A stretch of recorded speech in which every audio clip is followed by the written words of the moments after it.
येहानियति दृशितमो बन्धमोक्षाश्च यस्मात् तस्य श्रीब्रह्मरुद्रप्रभृतिसुरनरद्वीषशत्रात्मकस्य विष्णोर्व्यस्ताः समस्ताः सकलगुणनिधिः सर्वदोषव्यपेतः पूर्णानन्दो अव्ययो यो गुरुरपि परमः चिन्तयेतं महान्तम्. अष्टमस्कन्ध प्रथमोऽध्यायः. आत्मावास्यमिदं विश्वं यत् किञ्चित् जगत्यां जगत् तेन त्यक्तेन भुञ्जीथाः मागृतः कस्य ಸಿದ್ಧನಂ. ಮುಂದೆ ಅದರ ಮೊದಲೇ ಅಧ್ಯಾಯದಲ್ಲಿ ಒಂದೇ ಇನ್ನೇನೂ ಇಲ್ಲ. ಈಶಾವಾಸ್ಯ ಮಂತ್ರವನ್ನು ಉಪನಿಷತ್ತನ್ನು ಸ್ವಯಂಭೂವನು ದರ್ಶನ ಮಾಡ್ತಾ ಇದ್ದಾನೆ. ಅಲ್ಲಿ ಈಶಾವಾಸ್ಯಮಿದಂ ಸರ್ವಂ ಅಂತ ಅಲ್ಲಿದ್ದರೆ ಆತ್ಮಾವಾಸ್ಯಮಿದಂ ಸರ್ವಂ ಅಂತಿದೆ. ಅದನ್ನು ಈಶಾವಾಸ್ಯ ಭಾಷೆಯಲ್ಲಿ ಆಚಾರ್ಯರು ಬರೆದಿದ್ದಾರೆ. ಅದಕ್ಕೆ ಇದು ಒಳ್ಳೆಯ ಸಂವಾದಿ. ಆ ಮಾತನ್ನು ಹೇಳ್ತಾರೆ. ಭಾಗವತೆ ಚ ಅಯಮೇವ ಅರ್ಥ ಉಕ್ತಃ ಅಂತ ಈಶಾವಾಸ್ಯ ಭಾಷ್ಯದಲ್ಲಿ, ಶ್ರೀಮದ್ ಭಾಗವತದಲ್ಲೂ ಕೂಡ ಇದೇ ಅರ್ಥವೇ ಬಂದಿದೆ ಅಂತ ಹೇಳ್ತಾ, ವೇದಾರ್ಥ ಪರಿಬೃಂಹಿತ ಈಶಾವಾಸ್ಯದ ಅರ್ಥವನ್ನು ಹೇಳೋದರಿಂದ ಭಾಗವತ ಪುರಾಣ ವೇದಾರ್ಥ ಪರಿಬೃಂಹಿತವಾದದ್ದು ಅಂತ ಹೇಳಿ ರುಜುವಾತು ಮಾಡೋದಂತೆ ಆಯಿತು. ಮೂರನೇ ಅಧ್ಯಾಯದಲ್ಲಿ ಯಸ್ಮಿನ್ನಿದಂ ಯತಶ್ಚೇದಂ ಏನೇದಂ ಯೈದಂ ಸ್ವಯಂ ಯೋ ಅಸ್ಮಾತ್ ಪರಸ್ಮಾಚ್ಚ ಪರಸ್ತಂ ಪ್ರಪದ್ಯೆ ಸ್ವಯಂಭುವಂ. ಯಸ್ಮಿನ್ನಿದಂ ಯಾವನಲ್ಲಿ ಇದೆಲ್ಲ ಇದೆಯೋ, ಯತಶ್ಚ ಇದಂ ಯಾರಿಂದ ಇವೆಲ್ಲ ಬಂದಿದೆಯೋ, ಏನ ಇದಂ ಯಾರಿಂದ ಇದೆಲ್ಲ ನಡೀತಾ ಇದೆಯೋ, ಯಹ ಯಾವನು ಇದಂ ಸ್ವಯಂ ಇದೆಲ್ಲವನ್ನು ಕೂಡ ಸ್ವತಂತ್ರವಾಗಿ ನಿರ್ವಹಣೆ ಮಾಡ್ತಾ ಇದ್ದಾನೆಯೋ, ಯಹ ಯಾವನು ಅಸ್ಮಾತ್ ಪರಂ ನಾವೆಲ್ಲರಿಗಿಂತ ಮೇಲಿದ್ದಾನೋ, ಮತ್ತು ಅಸ್ಮಾಚ್ಚ ಪರಸ್ಮಾಚ್ಚ ಪರಂ ದೊಡ್ಡದಕ್ಕಿಂತ ದೊಡ್ಡದವನಾಗಿದ್ದಾನೋ, ತಂ ಸ್ವಯಂಭುವಂ ಪ್ರಪದ್ಯೆ ಅಂತ. ಸ್ವಯಂಭೂ ಶಂಭು ವಿಷ್ಣು ಸಹಸ್ರನಾಮದ ಪದ. ಸ್ವಯಂಭುವಂ ಸ್ವಯಂಭುವಾದ ಪರಮಾತ್ಮನನ್ನು ಆಶ್ರಯಿಸ್ತೇನೆ. ಇದು ಗಜೇಂದ್ರ ಮಾಡಿದ ಸ್ತೋತ್ರ. ಇದು ಗಜೇಂದ್ರ ಮೋಕ್ಷ ಬರುತ್ತೆ 8ನೇ ಸ್ಕಂದದೊಳಗೆ. ಅದನ್ನು ಹೇಳ್ತಾ ಇದ್ದ. ನಸಂತಿ ಯದುಪೇಕ್ಷಯ ಇತಿ ಉಕ್ತತ್ವಾತ್, ಎಲ್ಲವೂ ದೇವರ ಅಧೀನ ಅಂತ ಹೇಳೋದಕ್ಕೋಸ್ಕರನೇ ನಸಂತಿ ಯದುಪೇಕ್ಷಯ ಸೇರಿಸಬೇಕು. ದ್ರವ್ಯಂ ಕರ್ಮ ಚ ಕಾಲಶ್ಚ ಸ್ವಭಾವೋ ಜೀವ ಏವ ಚ ಯದನುಗ್ರಹತಃ ಸಂತಿ ನಸಂತಿ ಯದುಪೇಕ್ಷಯ. ಉತ್ಪನ್ನಸ್ಯಾಪಿ ಯತ್ ಸತ್ತಾ ಹರೇಸ್ತತ್ಸ ಇತೀರ್ಯತೆ ಹರೇರ್ವಿಶ್ವಂ ಭಿನ್ನಮಪಿ ಪರಮೋಸೌ ಯತೋ ವಿಭುಃ ಇತಿ ಬ್ರಹ್ಮತರ್ಕೆ. ಉತ್ಪನ್ನಸ್ಯಾಪಿ ಯತ್ ಸತ್ತಾ ಹರೇಃ ತತ್ಸ ಇತೀರ್ಯತೆ ಹರೇರ್ವಿಶ್ವಂ ಭಿನ್ನಮಪಿ ಪರಮೋ ಅಸೌ ಯತಃ ವಿಭುಃ ಇತಿ ಬ್ರಹ್ಮತರ್ಕೆ. ಉತ್ಪನ್ನಸ್ಯಾಪಿ ಸೃಷ್ಟಿಯಾಗಿದೆ, ಆದರೆ ಸತ್ತ ಆ ದೇವರ ಅನುಗ್ರಹ ಇರೋದು. ಉಳಿಬೇಕಾದರೂ ದೇವರ ಅನುಗ್ರಹ ಬೇಕು, ಇರಲಿಕ್ಕೆ ದೇವರ ಅನುಗ್ರಹ ಬೇಕು, ಇರೋದು ಉಳಿಲಿಕ್ಕೂ ದೇವರ ಅನುಗ್ರಹ ಬೇಕು. ತತ್ ಸಾಹಿತ್ಯಪಿ, ಆದ್ದರಿಂದ ದೇವರನ್ನೇ ಏನಂತ ಕರೀತಾರೆ, ಅವನೇ ಅಂತ ಕರೆದು ಬಿಡ್ತಾರೆ. ವಸ್ತುವನ್ನು ಅದೇ ಅಂತ ಯಾತಕ್ಕೆ ಕರೀತಾರೆ ಅಂದರೆ, ಅವನಿಲ್ಲದೆ ಹೋದರೆ ಇರಲಿಕ್ಕೆ ಸಾಧ್ಯ ಇಲ್ಲ. ಆದ್ದರಿಂದ ಹರೇರ್ ವಿಶ್ವಂ ಭಿನ್ನಮಪಿ, ಶ್ರೀಹರಿಯಿಂದ ವಿಶ್ವವು ಭಿನ್ನವಾಗಿದ್ದರೂ ಕೂಡ ವಿಶ್ವವೇ ದೇವರು ಅಂತ ಯಾತಕ್ಕೆ ಕರೀತಾರೆ ಅಂದರೆ, ಆ ರೀತಿಯಲ್ಲಿ ದೇವರ ಅನುಗ್ರಹ ಇಲ್ಲದೆ ಹೋದರೆ ವಿಶ್ವ ಇರಲಿಕ್ಕೆ ಸಾಧ್ಯ ಇಲ್ಲ. ಆದ್ದರಿಂದ ಆ ಮಾತನ್ನು ಹೇಳ್ತಾರೆ. ಎಲ್ಲ ಅವರೇ, ಒಂದು ಮಾತು ಎಲ್ಲ ಅವರೇ ಅಂದ್ಬಿಟ್ರೆ ಏನರ್ಥ? ಅಭೇದ ಅಲ್ಲ, ಅಲ್ಲಿ ಅವರಿಂದ ಎಲ್ಲ ಆಗ್ತಾ ಇದೆ, ಅವರ ಅಧೀನದಲ್ಲಿದೆ ಅಂತ ಅರ್ಥ. ಇತಿ ಬ್ರಹ್ಮತರ್ಕೆ ಇತಿ ಅಷ್ಟಮ ತಾತ್ಪರ್ಯೆ ತೃತೀಯೋಧ್ಯಾಯ. ನಯಸ್ಯ ಬದ್ಧೋ ನ ಚ ರಕ್ಷಣೀಯೋ ನೋಪೇಕ್ಷಣೀಯಾದರಣೀಯ ಪಕ್ಷಃ ಅಥಾಪಿ ಸರ್ಗಸ್ಥಿತಿ ಸಂಯಮಾರ್ಥಂ ಧತ್ತೇ ರಜಸ್ಸತ್ವತಮಾಂಸಿ ಕಾಲೇ. ನಯಸ್ಯ ಬದ್ಧ್ಯಃ ನ ಚ ರಕ್ಷಣೀಯಃ ನ ಉಪೇಕ್ಷಣೀಯಾದರಣೀಯ ಪಕ್ಷಃ ಅಥಾಪಿ ಸರ್ಗಸ್ಥಿತಿ ಸಂಯಮಾರ್ಥಂ ಧತ್ತೇ ರಜಸ್ಸತ್ವತಮಾಂಸಿ ಕಾಲೇ. ನಯಸ್ಯ ವಧ್ಯಃ, ದೇವರು ಯಾರನ್ನೂ ಕೂಡ ದೇವರಿಗೆ ವಧ್ಯ ಅನ್ನೋನಿಲ್ಲ. ಯಾಕೆ? ಪರ್ಸನಲ್ಲಾಗಿ ಏನಾದ್ರು ದ್ವೇಷಾದಿಗಳಿದ್ದರೆ ಅವ್ನು ಕೊಂದು ಬಿಡಬೇಕು. ಪರ್ಸನಲ್ಲಾಗಿ ಯಾವುದೂ ಇಲ್ಲ, ಆದ್ದರಿಂದ ಏನೇ ವಧ್ಯ ಅನ್ನೋನಿಲ್ಲ. ನ ಚ ರಕ್ಷಣೀಯ, ದೇವರಿಂದ ರಕ್ಷಿಸಲ್ಪಡಬೇಕಾದವನೂ ಇಲ್ಲ. ನಮ್ಮವನು ಅನ್ನೋ ಕಾರಣಕ್ಕೆ ರಕ್ಷಣೆ ಮಾಡೋ ಕಾರಣ ಇಲ್ಲ. ನಿಷ್ಪಕ್ಷಪಾತಿ ಅಂತ ಅರ್ಥ. ನೋಪೇಕ್ಷಣೀಯ ಆದರಣೀಯ ಪಕ್ಷ, ಉಪೇಕ್ಷಣೀಯ ಪಕ್ಷವೂ ಇಲ್ಲ, ಆದರಣೀಯ ಪಕ್ಷವೂ ಇಲ್ಲ. ಸಮ, ಸಮ ಶಬ್ದಕ್ಕೆ ಅರ್ಥ ಇದೆ. ವಿಷ್ಣು ಸಹಸ್ರನಾಮದ ಸಮ ಬಂದಿದೆಯಲ್ಲ, ಅದಕ್ಕೆ ವಿವರಣೆ.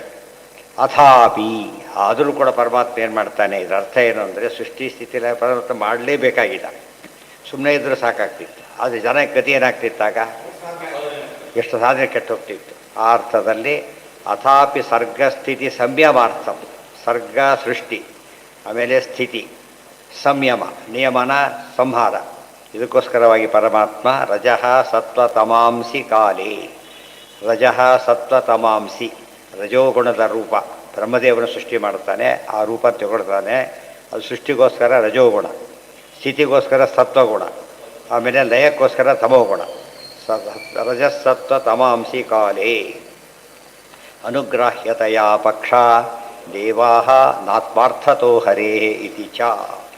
ದೇವರು ದೇವತೆಗಳನ್ನು ಉದ್ಧಾರ ಮಾಡ್ತಿರೋದು ಕೂಡ ಅವರು ಒಳ್ಳೆ ಕೆಲಸ ಮಾಡಿಕೊಂಡು ಸ್ವರೂಪದ ಸಾತ್ವಿಕರು ಅಂತ ಕಾರಣದಿಂದನೇ ಹೊರತು ಅವರಿಂದ ತಾನೇನು ಭಾರಿ ಸ್ತೋತ್ರ ಮಾಡಿ ಭಾರಿ ಖುಷಿಪಡಿಸಿದ್ದಾರೆ ತನ್ನನ್ನು ಅಂತ ಅಲ್ಲ. ದೇವರಿಗೆ ಯಾರ ಸ್ತುತಿ ಏನು ಬೇಕಾಗಿದೆ, ಅದಕ್ಕೆ ಪೂರ್ಣ ಇನ್ನೊಂದು ಅವಲಂಬಿಸಿದ್ದಾನೆ, ಪೂರ್ಣತ್ವ ಹೊರಟೋಯ್ತು. ಅನುಗ್ರಾಹ್ಯತೆಯ ರಕ್ಷ್ಯ ಪಕ್ಷಾ ದೇವಾ ನಾತ್ಮಾರ್ಥತೋ ಹರೇ ಇತಿ ಚ. ಭಗವದ್ಗೀತೆಯಲ್ಲಿ ಬಂತು, ಪರಸ್ಪರಂ ಭಾವಯಂತಹ ಶ್ರೇಯ ಪರಮವಾಪ್ಸ್ಯಥ. ನೀವು ಪರಸ್ಪರ ದೇವತೆಗಳನ್ನು ಅನುಗ್ರಹ ಮಾಡುತ್ತಾರೆ, ಅವರು ಪೂಜೆ ಮಾಡಿ ಪರಸ್ಪರವಾಗಿ ಉದ್ಧಾರ ಆಗಿದೆ ಅಂತ ಹೇಳಿದೆ. ಆದರೆ ದೇವತೆಗಳಿಗೆ ಒಂದಿಷ್ಟು ಡಿಪೆಂಡೆನ್ಸ್ ಇದೆ. ಯಾವ ರೀತಿ ದೇವಸ್ವೇದೆ ಇವ್ರ ಕೈಯಲ್ಲಿ ಮಾಡಿಸಿ ಉದ್ಧಾರ ಆಗೋದು. ಆದರೆ ದೇವರಿಗೇನಿಲ್ಲ, ಯಾವುದೂ ಬೇಕಿಲ್ಲ. ಅದಕ್ಕಾಗಿ ಅನುಗ್ರಾಹ್ಯತೆಯ ಪಕ್ಷಾ ದೇವಾ ನಾತ್ಮಾರ್ಥತೋ ಹರೇಹೇ ಇತಿ ಚ. ವಿಪಸ್ಥಿತಂ ಪ್ರಾಣಮನೋಧಿಯಾತ್ಮನಾಂ ಅರ್ಥೇಂದ್ರಿಯಾಭಾಸ ಅನಿದ್ರಬವ್ರಣಂ ಛಾಯಾತಪೋ ಯತ್ರ ನ ಗೃಧ್ರಪಕ್ಷೌ ತಮಕ್ಷರಂ ಸ್ವಂ ತ್ರಿಯುಗಂ ವ್ರಜಾಮಹೇ. ವಿಪಸ್ಥಿತಂ ಪ್ರಾಣಮನೋಧಿಯಾತ್ಮಾನಾಂ ಅರ್ಥೇಂದ್ರಿಯಾಭಾಸ ಮನಿದ್ರಮೌರಣಂ ಛಾಯಾತಪೋ ಯತ್ರ ನ ಗೃಧ್ರಪಕ್ಷೌ ತಮಕ್ಷರಂ ಸ್ವಂ ತ್ರಿಯುಗಂ ವ್ರಜಾಮಹೇ. ದೇವರನ್ನು ತ್ರಿಯುಗ ಅಂತ ಕರೆದಿದ್ದಾರೆ. ಅದಕ್ಕೆ ಅರ್ಥ ಹಿಂದೇಳಿದ್ದಾರೆ, ಏನಂತ? ಯುಗತ್ರಯೇಶ್ವವತಾರತ್ವಾತ್ ತ್ರಿಯುಗೋ ವಿಷ್ಣುರಚ್ಯುತ ಅಂತ ಮೂರನೇ ಸ್ಕಂದಲ್ಲಿ ಬಂದಾಗ ಹೇಳಿಬಿಟ್ಟಿದ್ದಾರೆ. ಅದಕ್ಕೆ ಇಲ್ಲೇನು ಹೇಳಲಿಲ್ಲ. ಅದನ್ನು ಓದದೇ ಇದ್ದವರಿಗೆ ಇಲ್ಲಿ ಬಿಟ್ಟಾಗಾಯ್ತು, ಏನೋ ಬಿಟ್ಬಿಟ್ಟಿದ್ದಾರಲ್ಲ ಅಂತೇಳಿ. ನಾವು ಬಿಟ್ಟಿದ್ದೇವೆ, ಆಚಾರ ಬಿಟ್ಟಿಲ್ಲ, ನಾವು ಸರಿಯಾಗಿ ಓದೋದು ಬಿಟ್ಟಿರೋದ್ರಿಂದ ಹಾಗಾಗಿದೆ ಅಂತ ಅರ್ಥ. ಛಾಯಾ ಸ್ವವಿದ್ಯಾ ಸಂಪ್ರೋಕ್ತ ಜನ್ಯವಿದ್ಯಾ ಅತಪಸ್ಮೃತಂ ಆತಪಸ್ಮೃತಂ ಜೀವಗೃಧ್ರಸ್ಯ ತೌ ಪಕ್ಷೌ ಅಥ ಊರ್ಧ್ವಪಥೋ ಪೃಥಕ್ ತೌ ವಿಷ್ಣೋಸ್ತು ನ ವಿದ್ಯೇತೆ ನಿತ್ಯವಿದ್ಯಾಸ್ವರೂಪಿಣಃ ಇತಿ ಚ. ವಿಪಶ್ಚಿತಂ, ಪರಮಾತ್ಮ ಯಾರು? ವಿಪಶ್ಚಿತಂ, ಜ್ಞಾನಿ. ಪ್ರಾಣಮನೋಧಿಯಾತ್ಮನಾಂ ಅರ್ಥೇಂದ್ರಿಯಾಭಾಸ ಮನಿದ್ರಂ, ಯಾವ್ಯಾವುದಕ್ಕೆ ಸ್ವಾಮಿಯಾಗಿದ್ದಾನೆ ತಿಳಿದಿದ್ದಾನೆ ಅಂದರೆ ಪ್ರಾಣ, ಮನಸ್ಸು, ಧೀ, ಆತ್ಮ ಮತ್ತು ಅರ್ಥ, ಇಂದ್ರಿಯಾಭಾಸ ಇಂದ್ರಿಯ ವಿಷಯಗಳು. ಅನಿದ್ರಂ ಎಂದು ಪರಮಾತ್ಮ ನಿದ್ರಾದಿ ದೋಷಗಳಿಲ್ಲ. ಯತಸುಪ್ತಿಗತೋಪಿ ಹರಿಸ್ಸುಖವಾನ್ ಸುಖರೂಪಿಣ ಮಾಹು ರಥೋ ನಿಗಮಾಹ. ಏನರ್ಥ ಅದಕ್ಕೆ? ಇದೇ ಅರ್ಥನೇ. ನಿದ್ರೆ ಬಂದು ತುಂಬ ನಿದ್ರೆ ಮಾಡಿದವರು ಏನಾಗೋದ್ರೆ ಕೆಟ್ಟೋಗ್ಬಿಟ್ಟಿದೆ ಅಂತ ಹೇಳ್ತಾರೆ. ದೇವರಿಗೆ ಅದಿಲ್ಲ. ಯಾವ ಕಾಲಕ್ಕೂ ಎಷ್ಟೋ ನಿದ್ರೆ ಮಾಡದೆ ಪರಿಪೂರ್ಣ ಸುಖಿಯಾಗಿರೋದು ಯಾರು? ನಮ್ಗೆ ಯಾಕೆ ನಿದ್ರೆ ಬೇಕು? ಆಯಾಸ ಪರಿಹಾರಕ್ಕೆ. ಎಲ್ಲಿ ಬಂದಿದೆ ಅದು? ಸ್ವಾಪಂ ಪ್ರವ್ಯಾತೇತಿ ಕಲ್ಪಾವಸಾನೇಚಯ, ಸ್ವಾಪಂ ಪ್ರಾಪಯತಿ ಕಲ್ಪಾವಸಾನೇಚಯ. ವಿಷ್ಣುತ್ರಯದಲ್ಲಿ ಎಲ್ಲಿ ಬಂದಿದೆ ಅದು? ಎಲ್ಲಿ, ಯಾವ ಭಾಗ? ರೀಡಿಂಗ್ನಲ್ಲೇ ಬರುತ್ತೆ, ಮೊದಲನೇ ಶ್ಲೋಕದಲ್ಲೇ ಬರುತ್ತೆ. ಟೀಕಾದಲ್ಲಿ, ವಿಷ್ಣುತ್ರ ಟೀಕಾದ ಮೊದಲನೇ ಶ್ಲೋಕ ಇದೆ. ವಿಶ್ವಶೋದಯ ಮಾತರೋತಿ ತದರುತ್ರಾಣಂ ವಿದತ್ತೆ ಪುನಃ ಸೌಖ್ಯಾಪ್ತೀತರ ಸಾಧನಾಪ್ತ್ಯುಪಾಯಮಫಲಂ ಭಕ್ತಿ ಶ್ರುತಿರ್ವ್ಯಂಜಯನ್ ಸ್ವಾಪಂ ಪ್ರಾಪಯತಿ ಶ್ರಮಾಪೃತಯೇ ಕಲ್ಪಾವಸಾನೇ ಚ ಯಃ ತಂ ದೇವಂ ಪಿತರಂ ಪತಿಂ ಗುರುತಮಂ ಒಂದೇ ರಮಾವಲ್ಲಭಂ ಅಂತ ಸ್ತೋತ್ರ ಮಾಡಿದ್ದಾರೆ. ಇದೆಲ್ಲ ತಿಳ್ಕೊಂಡಾಗ ಅವರೆಲ್ಲ ಏನೇ ಜ್ಞಾನಿಗಳು ಬರೆದ್ರು ಕೂಡ ಅದಕ್ಕೊಂದು ಬೇಸಿಸ್ ಇರುತ್ತೆ. ಇದೆಲ್ಲ ಇಟ್ಕೊಂಡು ಬರೀತಾರೆ. ಮತ್ತು ವ್ರಣ ಅಂದ್ರೇನು? ವ್ರಣಾದಿಗಳು, ದೇಹದ ದೋಷಗಳು ಯಾವುದೂ ಇಲ್ಲ. ಛಾಯಾತಪೌ ಯತ್ರಡ ಗೃಧ್ರ ತಪ್ಪು ಪಕ್ಷವು ಒಂದು ಗೃಧ್ರ ಅಂತಿದೆ, ಪಕ್ಷ ಅಂತಿದೆ. ಇವೆರಡು ಏನಿವೆ ಅಂದರೆ ಛಾಯಾ ಆತಪ. ಛಾಯಾ ಅಂದರೆ ನೆರಳು, ಆತಪ ಅಂದರೆ ಬಿಸಿಲು. ನೆರಳು ಬಿಸಿಲುಗಳಂತೆ ಎರಡಿವೆ. ತಮ್ ಆದರೆ ಪರಮಾತ್ಮನಿಗೆ ಅವೆರಡೂ ಇಲ್ಲ. ತಮ್ ಅಕ್ಷರಂ ಸ್ವಂ ತ್ರಿಯುಗಂ ಪ್ರಜಾಮಹೆ. ಹೀಗೆ ಅಕ್ಷರನಾದ ತ್ರಿಯುಗನಾದ ಅವನನ್ನು ನಾವು ಪ್ರಜಾಮಹೆ ಸದಾಕಾಲ ಆರಾಧನೆ ಮಾಡಿ ತಲುಪೋಣ. ಇಲ್ಲಿ ಛಾಯಾ ಅನ್ನೋ ಒಂದು ಪದ, ಆತಪ ಅಂತ ಒಂದು ಪದ ಅರ್ಥ ಹೇಳ್ತಾರೆ. ಛಾಯಾ ಅಂದ್ರೇನು? ಛಾಯಾತು ಅವಿದ್ಯಾ ಸಂಪ್ರೋಕ್ತ ಜನ್ಯವಿದ್ಯಾ ಆತಪಸ್ಮೃತ. ಅವಿದ್ಯ ಅನಾಧಿಕಾರದ ವಿದ್ಯೆನ ಏನಂತ ಕರೀತಾರೆ? ಛಾಯಾ ಅಂತ ಕರೀತಾರೆ. ಮಧ್ಯ ಮಧ್ಯೆ ಬರೋ ಅವಿದ್ಯೆನ ಏನಂತ ಕರೀತಾರೆ? ಆತಪ ಅಂತ ಕರೀತಾರೆ. ಬರುತ್ತೆ, ಎಲ್ಲ ಕಡೆ ಉಪನಿಷತ್ತಲ್ಲೇ ಬಂದಿದೆಯಲ್ಲ. ಜೀವಗೃಧ್ರಸ್ಯ ತೌ ಪಕ್ಷೌ ಅಧವೂರ್ಧ್ವಪಥೋ ಪೃಥಕ್. ಈ ಅವಿದ್ಯೆ, ಎರಡು ಅವಿದ್ಯೆ ಇದೆಯಲ್ಲ, ಅನಾದಿಯ ವಿದ್ಯೆ ಒಂದು, ಮಧ್ಯ ಮಧ್ಯ ಬರೋ ವಿದ್ಯೆ ಒಂದು. ಇವೆಲ್ಲ ಕೂಡ ಏನು? ಜೀವಗೃಧ್ರಸ್ಯ, ಜೀವ ಅಂತಕ್ಕಂಥ ಗೃಧ್ರ. ಗೃಧ್ರ ಅಂದರೆ ಹದ್ದು, ಪಕ್ಷಿ ಅಂತ ಅರ್ಥ ಇದೆ. ಜೀವ ಪಕ್ಷಿ ದ್ವಾಸುಪರ್ಣ ಸಯುಜ ಸಖಾಯ. ಜೀವ ಪಕ್ಷಿಗಳಿಗೆ ಎರಡು ಪಕ್ಷಗಳಿವೆ. ಒಂದು ಅವಿದ್ಯೆ, ಇನ್ನೊಂದು ಈ ಅವಿದ್ಯೆ. ಎರಡು ಯಾತ ಕಾರಣ? ಒಂದು ಊರ್ಧ್ವ ಅಧವೂರ್ಧ್ವ ಪಥಯೋ, ಒಂದು ಕೆಳಗೆ ಹಾಕತ್ತೆ, ಒಂದು ಮೇಲಕ್ಕೆ ಕೊಯ್ಯುತ್ತೆ. ಅಂದ್ರೇನು? ಅನಾದಿ ಅವಿದ್ಯೆ ಸ್ವರೂಪದಲ್ಲಿ ಇದೆಯಲ್ಲ ಸಾತ್ವಿಕರಿಗೆ, ಅದು ಬೇರೆ. ತಮೋಯೋಗರಿಗೆ ಏನಿದೆ, ಅದು ಕೆಳಗೆ ಬಿಡಿಸುತ್ತೆ, ಕೆಳಗೆ ಹಾಕಿಬಿಡುತ್ತೆ. ಇದು ಮೇಲೆ ಹೋಗೋದನ್ನು ಹೆಲ್ಪ್ ಮಾಡುತ್ತೆ. ಮೊದಲು ಅವಿದ್ಯೆ ಇದ್ದರೂ ಕೂಡ ಪರಿಹಾರ, ಉಪದೇಶದಿಂದ ಪರಿಹಾರ ಆಗಿಬಿಟ್ರೆ ಜ್ಞಾನ ಪ್ರಾಪ್ತಿಯಾಗಿ ಉದ್ಧಾರ ಆಗ್ತಾರೆ. ಅದಕ್ಕೆ ಎರಡು ಪಕ್ಷಗಳಿವೆ. ದೇವರಿಗೆ ಅವು ಯಾವೂ ಇಲ್ಲ. ಆ ವಿದ್ಯೆನೂ ಈ ಅವಿದ್ಯೆನೂ ಇಲ್ಲ ದೇವರಿಗೆ. ಅನಾದಿ ಕಾಲದ ಅವಿದ್ಯೆ ಇರತಕ್ಕಂಥ ಜೀವರಲ್ಲಿ ಎಂದೂ ಅವಿದ್ಯೆ ಇಲ್ಲದ ಪರಮಾತ್ಮೆ ಇಲ್ಲಿ. ಅಜ್ಞಾತ ಅಖಿಲ ಸಂವೇತ್ತು ಘಟತೆ ನಾ ಕುತಶ್ಚರ. ಎಲ್ಲಿದು? ಅಲ್ಲ, ಎಲ್ಲಿದು? ಉಪಾಧಿ ಖಂಡದ ಮೊದಲನೇ ಶ್ಲೋಕ. ಮಂಗಳಾಚರಣೆ ಆತಷ್ಟು ಹೇಳ, ಅಜ್ಞಾತ ಅಖಿಲ ಸಂವೇತ್ತು ಘಟತೆ ನಾ ಕುತಶ್ಚರ. ಪರಮಾತ್ಮನಿಗೆ ಅಜ್ಞಾನ ಬಂದು ಜೀವ ಆಗಿದ್ದಾನೆ ಅಂತ ಹೇಳ್ತಾರಲ್ಲ, ಅಜ್ಞಾನ ಹೇಗೆ ಬರುತ್ತೆ? ಸೂರ್ಯನಿಗೆ ಕತ್ಲು ಅಂದ್ರೇ ಜನ ಇರ್ತಾರೆ. ಅನಂತ ಕೋಟಿ ಸೂರ್ಯಪ್ರಕಾಶ ಪರಮಾತ್ಮನಿಗೆ ಅಜ್ಞಾನ ಹೇಗೆ ಬರುತ್ತೆ? ಇದು ಅರ್ಥ ಮಾಡ್ಕೊಂಡು ಯಾರು ಬೇಕಾರೋ ಹೇಳ್ತಾನೆ. ಆ ಕಾನ್ಸೆಪ್ಟ್ ಸರಿಯಲ್ಲ ಅಂತ ಅದು ಹೇಳೋದು ಬರೀ ಗಲಾಟೆಯಲ್ಲಿ ಹೋಗ್ಬಿಡುತ್ತೆ. ಆದ್ದರಿಂದ ಮುಖ್ಯ ವಿಷಯ ಹೈಲೈಟ್ ಮಾಡಬೇಕು. ವಾಕ್ಯಾರ್ಥ ಮಾಡೋ ಉದ್ದೇಶ ಏನು? ಸಂವಾದ ಅಂತ ಮಾಡ್ಬೇಕಾದ್ರೆ ಯಾತಕ್ಕೆ ಮಾಡ್ತಾರೆ? ಕೂತವ್ರಿಗೆಲ್ಲ ಉಪಯೋಗ ಆಗಲಿ. ವಾಕ್ಯಾರ್ಥವ್ರು ಹಾಗೆ ಮಾಡಬೇಕು. ಕೂತವ್ರಿಗೆ ಏನೇನು ಉಪಯೋಗ ಆಗಲ್ಲ. ಯಾತಕ್ಕೆ? ತಿಳಿದಿರ್ತಾರೆ, ಅದು ಉಪಯೋಗ ಆಗಲಿಕ್ಕೆ. ತಿಳಿಯಂಥ ವಿಷಯ ಆರಿಸ್ಕೋಬೇಕು. ಆ ರೀತಿ ಮಾಡಿಸ್ಕೊಂಡಾಗ ಇದು ಸಂಸ್ಕೃತದ ಸಂವಾದ, ಅದು ಕನ್ನಡದ ಸಂವಾದ, ಅಷ್ಟೇ ವ್ಯತ್ಯಾಸ. ಸಂಸ್ಕೃತದಲ್ಲಿ ಪೂರ್ವಪಕ್ಷ ಉತ್ತರ ಇದ್ದಾಗಿರ್ಬೇಕು. ಆಗ ಅದಕ್ಕೆ ಮಹತ್ವ ಇರುತ್ತೆ. ನಾವು ಶಾಸ್ತ್ರ ಓದಬೇಕು. ಶಾಸ್ತ್ರ ಎಷ್ಟು ಹೇಳಿದ್ದಾರೆ ಅಂತ ಅವ್ರಿಗೆ ಅರ್ಥ ಆಗುತ್ತೆ. ಅದು ಬಿಟ್ಟು ಅರ್ಥ ಆಗಿರ್ಗಡೆ ಎದ್ದೆದ್ದು ಓದೋದ್ರೆ ಪುಣ್ಯರ ಪುಣ್ಯ.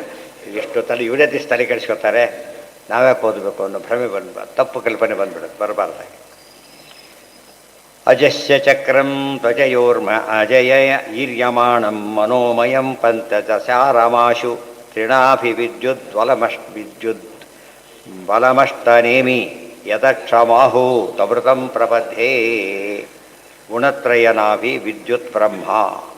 ಅಜಸ್ಯ ಚಕ್ರಂ ತು ಅಜಯ ಈರ್ಯಮಾಣಂ ಮನೋಮಯಂ ಪಂಚದಶಾರಂ ಆಶು ತ್ರಿನಾಭಿ ವಿದ್ಯುದ್ವಲಂ ಅಷ್ಟನೇಮಿ ಯದಕ್ಷಂ ಆಹು ತಮೃತಂ ಪ್ರಪದ್ಯೇ.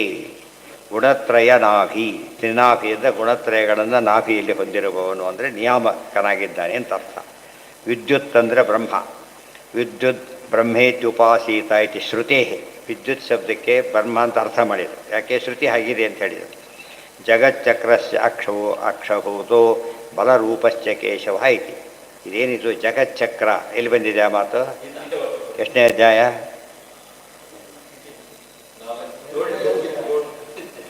ಎಂಟು ಒಂಬತ್ತು ಹತ್ತು 3ನೇ ಅಧ್ಯಾಯದಲ್ಲಿ ಬಂತು. 3ನೇ ಅಧ್ಯಾಯ.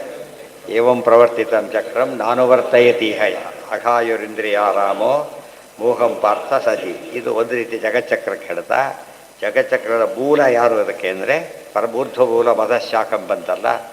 ಈ ಜಗತ್ತೆಲ್ಲ ಉಳಿದಾದರೆ ಅದಕ್ಕೆ ಮೂಲ ರಕ್ಷಕ, ಆಧಾರ ಅಂತ ಅರ್ಥ ಅದಕ್ಕೆ. ಜಗಚ್ಚಕ್ರಸ್ಯ ಅಕ್ಷಭೂತೋ ಬಲರೂಪಶ್ಚ ಕೇಶವ. ಜಗಚ್ಚಕ್ರ ತಿರುಗಿಸಕ್ಕೆ ಅಕ್ಷ, ಮೇನ್ ಆಕ್ಸಿಸ್ ಇದೆಯಲ್ಲ ಅದಾಗಿದ್ದಾನೆ. ಜೊತೆಗೆ ಫಲ ಕೊಡೋದು ಆಗಿದ್ದಾನೆ. ಚಕ್ರಕ್ಕೆ ಮುಂದೆ ಹೋಗ್ಲಿಕ್ಕೆ ಬೇಕಲ್ಲ, ವಾಹನ ಮುಂದೆ ಹೋಗ್ಬೇಕು, ಏನು ಬೇಕೀಗ? ಅದಕ್ಕೆ ಫ್ಯೂಯಲ್ ಬೇಕು, ಯಂತ್ರ ಬೇಕು. ಎಲ್ಲ ಜಗತ್ತನ್ನು ಪರಮಾತ್ಮ ಆಧಾರವಾಗಿದ್ದಾನೆ. ಬಲ ಕೊಟ್ಟು ನ ಕೇವಲಮ್ಮೆ ಭವತಶ್ಚರಾಚ ಸವೈ ಬಲಂ ಬಲಿನಾಂಚಾಪರೇಶ, ಬಲವು ಪರಮಾತ್ಮನೇ ಆಗಿದ್ದಾರೆ. ಇತಿ ಚ ನಯಸ್ಯ ಕಶ್ಚಾತಿ ನ ಚ ಕಶ್ಚಾತಿಪಿ ಅತಿಪಿಪರ್ತಿ ಚಾರ್ಯಾಂ ಯಯಾ ಜನೋ ಮುಹ್ಯತಿ ವೇದನಾರ್ಥಂ ತಂ ನಿರ್ಜಿತಾತ್ಮಾತ್ಮಗುಣಂ ಪರೇಶಂ ನಮಾಮಿ ಭೂತೇಷು ಸಮಂ ಚರಂತಂ.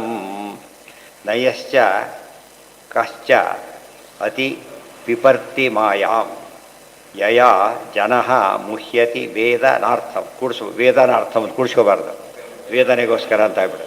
ವೇದ ತ ಅರ್ಥಂ ತಂ ನಿರ್ಜಿತಾತ್ಮಾತ್ಮಗುಣಂ ಪರೇಶಂ ನಮಾಮಿ ಭೂತೇಷು ಸಮಂ ಚರಂತಂ. ನಯಶ್ಚ ಕಶ್ಚ ಅತಿಪಿಪರ್ತಿ ಮಾಯಾಂ, ಯಾರು ಪರಮಾತ್ಮನಿಗೆ ಮಾಯೆ ಮಾಡೋಕ್ಕಾಗಲಿ ಸೃಷ್ಟಕ್ಕೆ ಸಾಧ್ಯ ಇಲ್ಲ. ಯಯಾ ಜನ, ಯಾವ ಮಾಯೆಯಿಂದ ಜಗತ್ತು ಮೋಹಕ್ಕೊಳಗಾಗುತ್ತೋ ಆ ಮಾಯೆ ಪರಮಾತ್ಮನಿಗಿಲ್ಲ. ಗೊತ್ತಾಯ್ತಾ?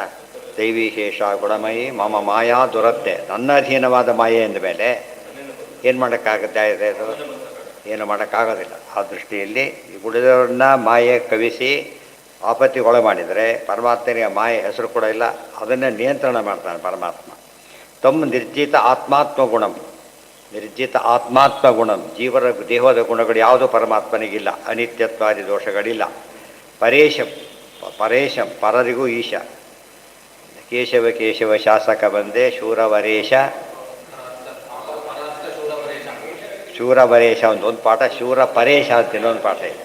ಅದಕ್ಕೆ ಪರೇಶಂ ನಮಾಮಿ ಭೂತೇಶು ಸಮಂ ಚರ. ಭೂತೇಶು ಅಂದರೆ ಬ್ರಹ್ಮಾದಿ ದೇವತೆಗಳಲ್ಲಿ ಸಮಂ ಚರಂತ. ವಿದ್ಯಾವನೆಯ ಸಂಪನ್ನೆ ಬ್ರಾಹ್ಮಣೇ ಗವಿಹಸ್ತಿನಿ ಶುನಿಚೈವ ಶಪಾಕೆ ಚ ಪಂಡಿತಾ ಸಮದರ್ಶಿನ. ಪರ್ವತ ಸಮವಾಗಿದ್ದಾನೆ ಅಂದರೆ ನಿರ್ವಿಕಾರನಾಗಿ ಒಂದೇ ರೀತಿ ಇದ್ದಾನೆ. ಎಲ್ಲೇ ಇದ್ದರೂ ಪರಮಾತ್ಮನ ಪೂರ್ಣತ್ವಕ್ಕೆ ಧಕ್ಕೆ ಇಲ್ಲ. ಇಕ್ಕಟ್ಟಂದರೆ ಒಂದೇ ರೂಮನ್ನು ಒಂದು 20 ಜನ ಕೂಡಿಸ್ಬಿಟ್ರೆ ಇಕ್ಕಟ್ಟಾಗುತ್ತೆ ಒಂದು ರೂಮ್ನಲ್ಲಿ. ಗೊತ್ತಾಯ್ತಾ? ಕೆಲವು ಒಂದೇ ರೂಮ್ ದೊಡ್ಡ ಒಬ್ಬನೇ ಅಲ್ಲಿದ್ದ ಭಯ ಶುರುವಾಯಿತು, ಒಬ್ಬನೇ ಆಗಿಬಿಟ್ಟೆ. ಇಲ್ಲ, ಇಕ್ಕಟ್ಟು ಭಯ ದೇವರಿಗೆ ಯಾವುದೂ ಇಲ್ಲ. ಎಲ್ಲೋದ್ರೂ ಹೇಗಿದ್ದಾನೆ?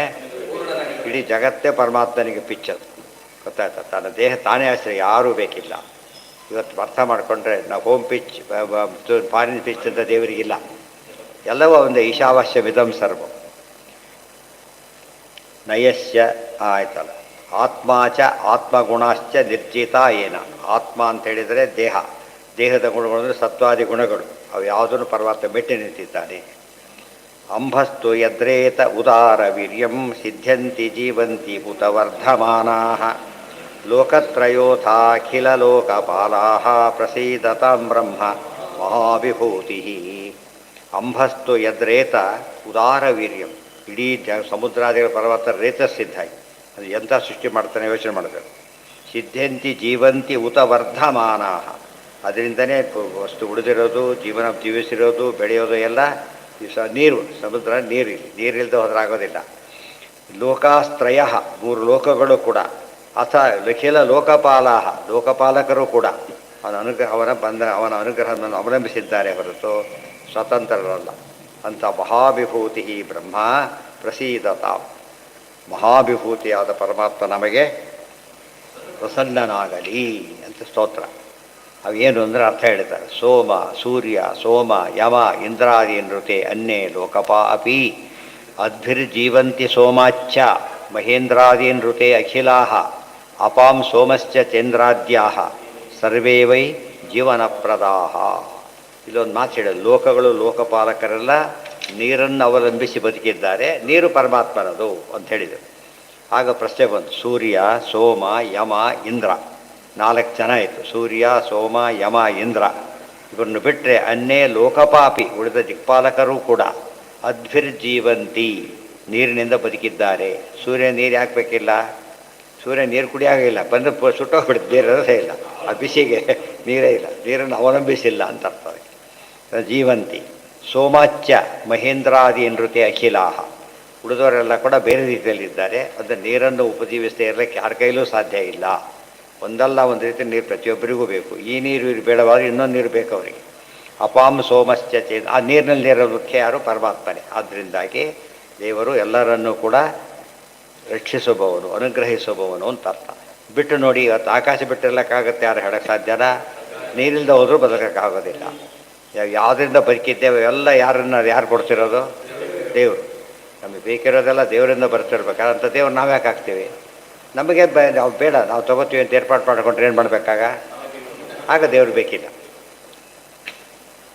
ಅಗ್ನಿರ್ ಸೋಮಂ ಮನೋ ಯಸ್ಯ ಸಮಾಮನಂತಿ ದಿವೌಕಸಾಂ ವೈ ಬಲವಂಧ ಆಯು ಈಶೋ ನಗಾನಾಂ ಪ್ರಜಾನಾಂ ಪ್ರಸೀದತಾಂ ನಃ ಸಹ ಮಹಾವಿಭೂತಿ. ಅದು ಮಹಾವಿಭೂತಿ ಪಲ್ಲವಿ ಬರುತ್ತಲ್ಲ ಇದು ಹಾಡುಗಳಲ್ಲಿ, ಹಾಗೆ ಪ್ರಸೀದತಾಂ ವೈ ಸ ಮಹಾವಿಭೂತಿ. ಸೋಮಃ ಮನಃ ಯಸ್ಯ ಸಮಾಮನಂತಿ. ಚಂದ್ರ ಮನಸ್ಸು, ಚಂದ್ರಮಾ ಮನಸೋ ಜಾತಃ. ದಿವೌಕಸಾಂ ವೈ ಬಲಮಂಧ ಆಯು. ದೇವರಿಗೆಲ್ಲ ಅಂಧಸ್ಸು ಅಂದರೆ ಅನ್ನ ಅಂತ ಅರ್ಥ. ಅಂಧಶಬ್ದ ಮನಸ್ಶಬ್ದ ಇದ್ದಾಗೆ ಗೊತ್ತಾಯ್ತಾ? ಅಂಧ ಬೇರೆ, ಅಂಧ ಬೇರೆ, ಕುರುಡ. ಅಂಧಶಬ್ದ ಇದೆ. ಅಂಧ ಅಂದರೆ ಅನ್ನ ಅಂತ ಅರ್ಥ. ದೇವತೆಗಳಿಗೆ ಅಮೃತಾಂಧಸರು ಅಂತ ಹೆಸರು. ಅಮೃತಾಂಧಸರು ಅಂದ್ರೇನು? ಅಮೃತವನ್ನೇ ಅನ್ನವನ್ನಾಗಿ ಉಳ್ಳವರು ಅಂತ. ಮೇನ್ ಫುಡ್ ಯಾವುದು ದೇವತೆಗಳಿಗೆ? ಅಮೃತನೇ. ಇವರಿಗೆ ಮೇನ್ ಫುಡ್ ಯಾವುದು? ಕುಡಿಯೋದು. ಅಂದರೆ ಅದೇ ಬೇರೆ ಫುಡ್ ಆಗುತ್ತಾ ಅಂತ ಯೋಚನೆ ಮಾಡಿದ್ರೆ ಅವ್ರು ಕುಡುಕ್ರಿಲ್ಲೇನು?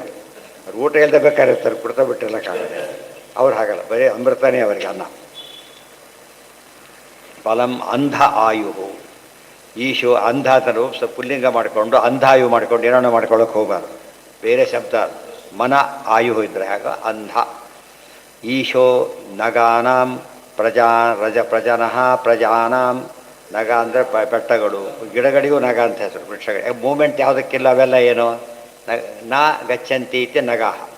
ಯಾವುದಕ್ಕೆ ಮೂಮೆಂಟ್ ಇಲ್ಲ ಅವೆಲ್ಲ ಏನವು? ನಗಗಳು ಅಂತ ಕರೀತಾರೆ. ಮುಖ್ಯವಾಗಿ ನಗ ಅಂದರೆ ಬೆಟ್ಟಗಳು. ಉಳಿದೆಲ್ಲ ಯಾವ ಮೂಮೆಂಟ್ ಜಡ ಪದಾರ್ಥಗಳೆಲ್ಲ ಏನವು? ಅದಕ್ಕೆಲ್ಲ ಪರಮಾತ್ಮ ಏನಾಗಿದ್ದಾನೆ? ಸ್ವಾಮಿಯಾಗಿ ಈಶಃ, ಈಶನಾಗಿದ್ದಾನೆ. ಪ್ರಜನಃ ಪ್ರಜಾನ, ಹುಟ್ಟಿಸುವ ಪ್ರಜೆಗಳು, ಪ್ರಜಾಪತಿಗಳೆಲ್ಲ ಸೃಷ್ಟಿಕರ್ತನಾಗಿದ್ದಾನೆ.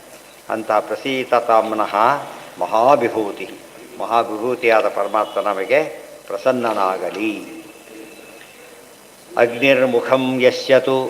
ನೋಡಿ, ಅಗ್ನಿರ್ಮುಖಂ ಯಸ್ಯತು ಜಾತವೇದಾಃ ಜಾತಕ್ರಿಯಾ ಕಾಂಡ ನಿಮಿತ್ತ ಜನ್ಮ ಅಂತಃಸಮುದ್ರೇ ಪಚತ ಸ್ವಧಾತೂನ್ ಪ್ರಸೀತತಾಮ್ನಃ ಸಹ ಮಹಾವಿಭೂತಿ.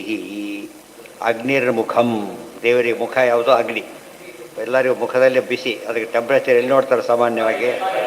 ಎಲ್ಲ ಕಡೆ ಟೆಂಪ್ರೇಚರ್ ಇದ್ದರೂ ಕೂಡ ಅಲ್ಲಿ ಅಭಿವ್ಯಕ್ತವಾಗಿ ಕಾಣುತ್ತೆ. ಯಶ್ಯತು, ಪರಮಾತ್ಮನ ಮುಖದಿಂದನೇ ಅಗ್ನಿ ಹುಟ್ಟಿರೋದು. ಮುಖವನ್ನು ಆಶ್ರಯಿಸೇ ಪರಮಾತ್ಮ ಇರೋದು. ಮುಖಾದಿಂದ್ರಶ್ಚಾಗ್ನಿಶ್ಚ, ಅದಕ್ಕೇನೆ ಅಗ್ನಿರ್ಮುಖಂ. ಯಶ್ಯತು ಜಾತವೇದ ಜಾತಃ. ಈ ಅಗ್ನಿ ಹುಟ್ಟಿದ ಮುಖ ಶಬ್ದಕ್ಕೆ ಅರ್ಥ ಹೇಳ್ತಾರೆ. ಅಲ್ಲಿಂದನೇ ಪರಮಾತ್ಮನ ಮುಖದಿಂದನೇ ಅಗ್ನಿ ಹುಟ್ಟಿರೋದು. ಅದಕ್ಕೆ ಮುಖ ಅಂತ ಕರೀತಾರೆ. ಬ್ರಾಹ್ಮಣೋಶ್ಯ ಮುಖಮಾಸೀತಿದ್ದ ಹಾಗೆ ಅಗ್ನಿರ್ಮುಖಂ. ಜಾತಃ ಕ್ರಿಯಾಕಾಂಡ ನಿಮಿತ್ತ ಜನ್ಮ. ಕ್ರಿಯಾಕಾಂಡ ನಿಮಿತ್ತ ಜನ್ಮ. ಈ ಅಗ್ನಿ ಹುಟ್ಟೋದು. ಆ ಅಗ್ನಿ ಪರಮಾತ್ಮನ ಬಾಯಿಂದ ಅಭಿವ್ಯಕ್ತವಾಗಿ ಅನಂತರ ಈ ಕಾಷ್ಟಾದಿಗಳಲ್ಲಿ ಇದ್ದು ಜೀವಿಸಿದೆ. ಅಗ್ನಿ ಅಗ್ನಿ ಅಗ್ನಿ. ಜಾತವೇದಸ್ಯ ಸುನವಾಮ ಸೋಮ.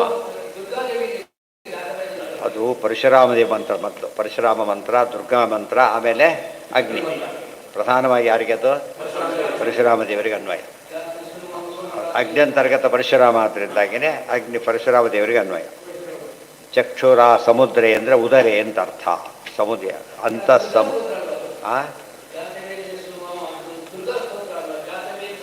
ಹೇಳಿದ್ನಲ್ಲ, ಪರಶುರಾಮ ಸ್ತೋತ್ರ ಎಲ್ಲವೂ ಮೊದಲಿಗೆಲ್ಲ ದೇವ್ರ ಸ್ತೋತ್ರ. ಉಳಿದೆಲ್ಲ ಆಮೇಲೆ ವಿಚಾರ. ಮೊದಲು ಯಾರ್ದದು? ದೇವರು. ಎರಡನೇದಾಗಿ ದುರ್ಗಾರೂಪ, ಮಹಾಲಕ್ಷ್ಮಿದು. ಅದರಲ್ಲಿ ದುರ್ಗಾರೂಪದ್ದು. ಆಮೇಲೆ ಅಗ್ನಿಗೂ. ಆದರೆ ಅರ್ಥ ಚೇಂಜ್ ಮಾಡ್ತಾ ಹೋಗಬೇಕು. ದೇವ್ರಿಗೆ ಹೇಳ್ಬೇಕಾದ್ರೆ ಅಬ್ಸಲ್ಯೂಟ್ ಸೆನ್ಸ್ ಬರಬೇಕು. ಉಳಿದವರಿಗೆಲ್ಲ ತತ್ತದ್ಯೋಗ್ಯವಾಗಿ ಬರಬೇಕಷ್ಟೆ. ಸಮುದ್ರೇ ಉದರೆ ಯಚ್ಚಕ್ಷುರಾಸಿ ತರಣಿರ್ದೇವಯಾನಂ. ಇವೆಲ್ಲ ಪುರುಷ ಸೂಕ್ತದ ಅರ್ಥ. ಮತ್ತು ಅದಕ್ಕೇನ ವೇದಾರ್ಥ ಪರಿಬ್ರಹ್ಮಿತ ಅಂತ ಕರೆದಿದೆ. ಯಚ್ಚಕ್ಷುರಾಸೀತ್ ತರಣಿ. ತರಣಿ ಅಂದರೆ ಸೂರ್ಯ. ಚಕ್ಷೋ ಸೂರ್ಯೋ ಅಜಾಯತ, ಆ ಅರ್ಥ ಇದಕ್ಕೆ. ದೇವಯಾನಂ ತ್ರಯೀಮಯೋ ಬ್ರಹ್ಮಣ ಏಷ ಶಿಷ್ಯಂ. ಸೂರ್ಯನ ಏನಂತ ಕರೀತಾರೆ? ದೇವಯಾನ ಅಂತ ಕರೀತಾರೆ. ಸೂರ್ಯನ ಮೂಲಕ ಹೊರಟುಬಿಟ್ರೆ ಮತ್ತೆ ವಾಪಸ್ ಬರೋದಿಲ್ಲ ಅವರು. ಸೂರ್ಯನ ಮೂಲಕ ಹೋಗಬೇಕು. ಅದಕ್ಕೆ ದೇವಯಾನ. ಹಾಂ, ಕಣ್ಣಿಂದ ಹೋಗೋದಲ್ಲ, ಸೂರ್ಯನ ಮೂಲಕ. ಕಣ್ಣ ನೀರಲ್ಲ, ಸೂರ್ಯ ಆ ಮಂಡಲ ನಿರ್ಭೇದ್ಯ ಗಚ್ಚಂತಿ ಯಮೂರ್ಧ್ವರೇತ ಸಹ, ಸೂರ್ಯಮಂಡಲ ಭೇದಿಸ್ಕೊಂಡು ಹೋಗಬೇಕು. ಅಲ್ಲಿ ದೇವ್ರ ರೂಪ ಒಂದಿದೆ. ಯಾವುದು? ದೇಹ ಸದಾ ಸವಿತೃಮಂಡಲ ಮಧ್ಯವರ್ತಿ, ನಾರಾಯಣ ರೂಪ ಇಟ್ಟಿದ್ದಾನೆ ಅಲ್ಲಿ. ದ್ವಾರಂಚ ಮುಕ್ತಿ ನೋಡಿ, ದ್ವಾರಂಚ ಮುಕ್ತೇ, ಮುಕ್ತಿಯ ದ್ವಾರ ಅದು. ಅಮೃತ ಶಾಸ್ತ್ರದ ಸಂಧ್ಯಾ ಸೂರ್ಯನ ಯಾಕೆ ಅಧಿಷ್ಠಾನ ಮಾಡಿದ್ದಾರೆ? ಮುಕ್ತಿಗೆ ಹೋಗೋ ದಾರಿ ಅದು, ಮೇನ್ ಅದು. ಅದರಿಂದಾನೇ ಅಲ್ಲೇ ಸ್ಟೋಲ್ ಶುರುವಾಗಲ್ಲ, ಅಲ್ಲಿದ್ದಾಗ ಅದಕ್ಕೆ ಹೈವೇ ಸ್ಟೋಲ್ ಇದ್ದಾಗೆ. ಅದರಿಂದಾಗೇ ಸೂರ್ಯ ಆರಾಧನೆ ಭಾಳ ಮುಖ್ಯವಾದದ್ದು. ಸರ್ವೋತ್ತಮತ್ವೇನ ಅಲ್ಲ. ಅವ್ರೇನು ಮಾಡಿಬಿಟ್ರು? ಸೌರಮತ ಅಂತ ಸೃಷ್ಟಿ ಮಾಡಿಬಿಟ್ರು. ಸೂರ್ಯ ಸರ್ವೋತ್ತಮ. ಸರ್ವೋತ್ತಮ ರಾತ್ರಿ ಇರೋದೇ ಇಲ್ವ? ಅದೇ ಸರ್ವೋತ್ತಮ ಆಗ್ತಾನಾಗಿದ್ದರೆ ಗೊತ್ತಾಯ್ತಾ? ಒಳಗೆ ಬೆಳಕು ಕೊಡೋದಿಲ್ವಲ್ಲ, ಸಾಧ್ಯ ಇಲ್ಲ. ಆದರೆ ದ್ವಾರ ಹೌದು, ಅದು ಹೋಗ್ಬೇಕು. ಮೃಗಾಯಾಂ ಚಕ್ಷುರಾಸಿ ತರಣಿರ್ದೇವಯಾನಂ ತ್ರಯೀಮಯೋ ಬ್ರಹ್ಮಣ ಏಷ ಶಿಷ್ಣ್ಯಾಂ. ತ್ರಯೀಮಯ ವೇದ ಪ್ರತಿಪಾದ್ಯ, ಬ್ರಹ್ಮಣ ಏವ ಶಿಷ್ಟ್ಯಂ, ಬ್ರಹ್ಮಾದಿಗಳಿಗೆ ಆಶ್ರಯ. ದ್ವಾರಂಚ ಮುಕ್ತೇಹೇ, ಮುಕ್ತಿಗೆ ದ್ವಾರ. ಅಮೃತಸ್ಯ ಮೃತ್ಯೋಹೋ, ಮುಕ್ತಿ ಅಂಥ ಮುಕ್ತಿ ಅಂದರೆ ಅಮೃತಸ್ಯ ಮುಕ್ತಿ. ಈ ನಂದಂದಶು ಮುಕ್ತಿ ಅಂತ ಕರೀತಾರೆ, ವಾಪಸ್ ಬರದೇ ಇರೋ ಜಾಗ ಅಷ್ಟೇ. ಇದಾಗ ಅಮೃತಸ್ಯ ಮುಕ್ತಿ. ಮೃತ್ಯೋ ಪ್ರಸೀದತಾಂ ನಹ ಸ ಮಹಾವಿಭೂತಿ ಅಂತ ಪರಮಾತ್ಮ ನಮಗೆ ಪ್ರಸನ್ನನಾಗಲಿ ಅಂತೇಳಿ ಸ್ತೋತ್ರ. ಅಮೃತಸ್ಯೇತಿ ಮುಕ್ತೇ ಇತ್ಯಸ್ಯ ವಿಶೇಷಣ. ಅಮೃತ ಯಾವುದು ಮುಕ್ತಿಗೆ ವಿಶೇಷಣವಾದ್ದರಿಂದ ಈ ಮಂಥರೆ ಕೇಳಿದ ಮುಕ್ತಿ ಆಗಬಾರ್ದು. ಅದು ಮುಕ್ತಿ ಆಗಬೇಕಂದ್ರೆ ಆಗಲಿ ಅಂತ ಹೇಳಿದರು. ಅಂತ ತಮಸಾಯ್ತು ಅಷ್ಟೇ. ಇದೇ ಭಾರಿ ಸ್ಟ್ರೈಕ್ ಮಾಡಿದರು. ರಿಸಲ್ಟ್ ಅನೌನ್ಸ್ ಮಾಡಿ ಅಂತೇಳಿ. ರಿಸಲ್ಟ್ ಬಂತಷ್ಟು ಇವ್ರು ಫೇಲ್ ಆಗ್ಬೋದಲ್ಲ, ರಿಸಲ್ಟ್ ಬೇರೆ, ಪಾಸ್ ಆಗೋದು ಬೇರೆ. ನಾನು ಪಾಸ್ ಮಾಡೋ ಹೇಳ್ಕೊಡಿ ಅಂತ ಹೇಳಿದ್ರೆ ರಿಸಲ್ಟ್ ಮಾಡೋ ಹೇಳ್ಕೊಡಿ ಅಂತ ಹೇಳ್ಕೊಡ್ಬೇಕು. ರಿಸಲ್ಟ್ ಬಂದೇ ಬರೋದು. ಪರೀಕ್ಷೆ ಓದೋದ್ರೂ ಬರುತ್ತೆ ರಿಸಲ್ಟ್. ಇತಿ ಅಷ್ಟಮ ತಾತ್ಪರ್ಯ ಪಂಚಮೋಧ್ಯಾಯ. ಈಗ ಷಷ್ಠೋಧ್ಯಾಯ ಒಂದೇ ಶ್ಲೋಕಕ್ಕೆ ಬರೀತಾರೆ. ಅವರೋಪ್ಯ ಗಿರಿಂ ಕ್ರಂದಾತ್ ಸುಪರ್ಣ ಪತತಾಂವರಃ ಯಯೌ ಜಲಾಂತ ಉತ್ಸೃಜ್ಯ ಹರಿಣ ಸ ವಿಸರ್ಜಿತ. ಇಲ್ಲೊಂದು ಪ್ರಶ್ನೆ ಬಂತು. ಇದೆಲ್ಲ ಸಮುದ್ರ ಮಂಥನದ ಕಥೆ. ಅದರಲ್ಲಿ ದೊಡ್ಡ ಅಧ್ಯಾಯಕ್ಕೆ ಒಂದೇ ಶ್ಲೋಕಕ್ಕೆ ಆಚಾರ ಒಂದು ಪದಕ್ಕೆ ಬರೀತಾರೆ. ಇಲ್ಲೇನಿದೆ? ಅವರೋಪ್ಯ ಗಿರಿಂ ಸ್ಕಂಧಾತ್ ಸುಪರ್ಣ ಪತತಾಂವರಃ. ಸಮುದ್ರ ಮಂಥನ ಮಾಡಬೇಕಾಯಿತು. ಅದಕ್ಕೆ ಹೇಳಿದರು ಮಂದರಪ ಗಿರಿಯನ್ನು ಏನು ಮಾಡಿ, ಮಂದರ ಪರ್ವತವನ್ನು ಕಡಗೋಲು ಮಾಡ್ಕೋಬೇಕು ಅಂತೇಳಿ. ಮಂದರ ಪರ್ವತ ಅಲ್ಲೇ ಎಲ್ಲೋ ಇದೆ, ಅಲ್ಲಿ ತಂದಿಡ್ಬೇಕು. ಅದನ್ನು ತರೋದು ಯಾರು? ಅದನ್ನು ನಾನೇ ತಂದು ಕೊಡ್ತೀನಿ ಅಂತ ಪರಮಾತ್ಮ ಹೋದ. ಹೋಗ್ಬಿಟ್ಟು ಏನು ಮಾಡಿದೆ? ಮಂದರ ಪರ್ವತ ಕಿತ್ತಿ ರೆಡಿ ಮಾಡಿಟ್ಟಿಲ್ಲ. ಹನುಮಂತ ಸಂಜೀವನ ಪರ್ವತ ಕಿತ್ತಿದರೆ ಪರ್ವತ ಮಂದರ ಪರ್ವತ ಕಿತ್ತಿಲ್ಲ. ಗೊತ್ತಾಯ್ತಾ? ಕಿತ್ತಿಬಿಟ್ಟು ಏನು ಮಾಡ್ದ? ಅದನ್ನು ಎತ್ತಿ ಗರುಡ ಮೇಲಿಟ್ಟ. ಉಳಿದವ್ರು ಏನು ಅಂದ್ಕೊಂಡ್ರಾಗ ಗರುಡ ಹೊರಟ. ಹೋಯ್ದು ಎತ್ತದ ಕಷ್ಟ, ಹೊರೋ ಸುಲಭ ಅಂದ್ಕೊಂಡ್ರು. ಕಷ್ಟ ಎತ್ತಿ ಇವ್ರ ಮೇಲೆ ಇಟ್ಟ. ಎಲ್ಲ ಅಪ್ಪಚ್ಚಿ ಆಗೋಗ್ಬಿಟ್ರು. ಮತ್ತೆ ವಾಪಸ್ ಇಟ್ಟ. ಎಲ್ಲರೂ ಎಬ್ಬಿಸ ಮತ್ತೆ. ಗೊತ್ತಾಯ್ತು? ಅದು ತೋರಿಸ್ತೇವೆ ನಮಗೆಲ್ಲ. ಅಲ್ಲಿ ಹಾಗೆ ಅನುಭವ ಬಂತು. ನಮ್ಮ ಸಮಸ್ಯೆ ಯಾತಕ್ಕೆ ಕೊಡ್ತಾರೆ ಅಂದರೆ ನಮಗೆ ಏನು ಹೋಗಬೇಕು? ಅಹಂಕಾರ ಹೋಗಬೇಕು. ಅಹಂಕಾರ ಸಾಧನೆ ಗಡ್ಡಿ ಆಗೋದು ಯಾವುದೋ ಅಹಂಕಾರ.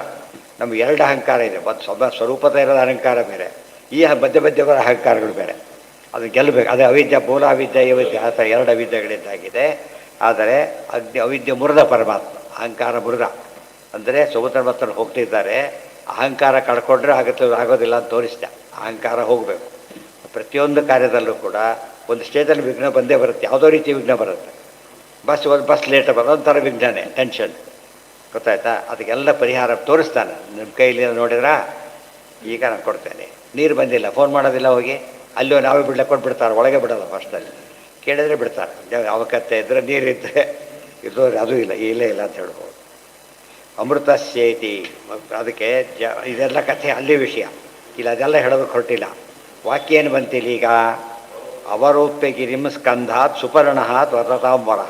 ಗರುಡ ತನ್ನ ಮೇಲೆ ಭುಜದ ಮೇಲಿದ್ದಂಥ ಬಂದರ ಕೆಳಗಿಟ್ಟ, ಸಮುದ್ರದಲ್ಲಿಟ್ಟ.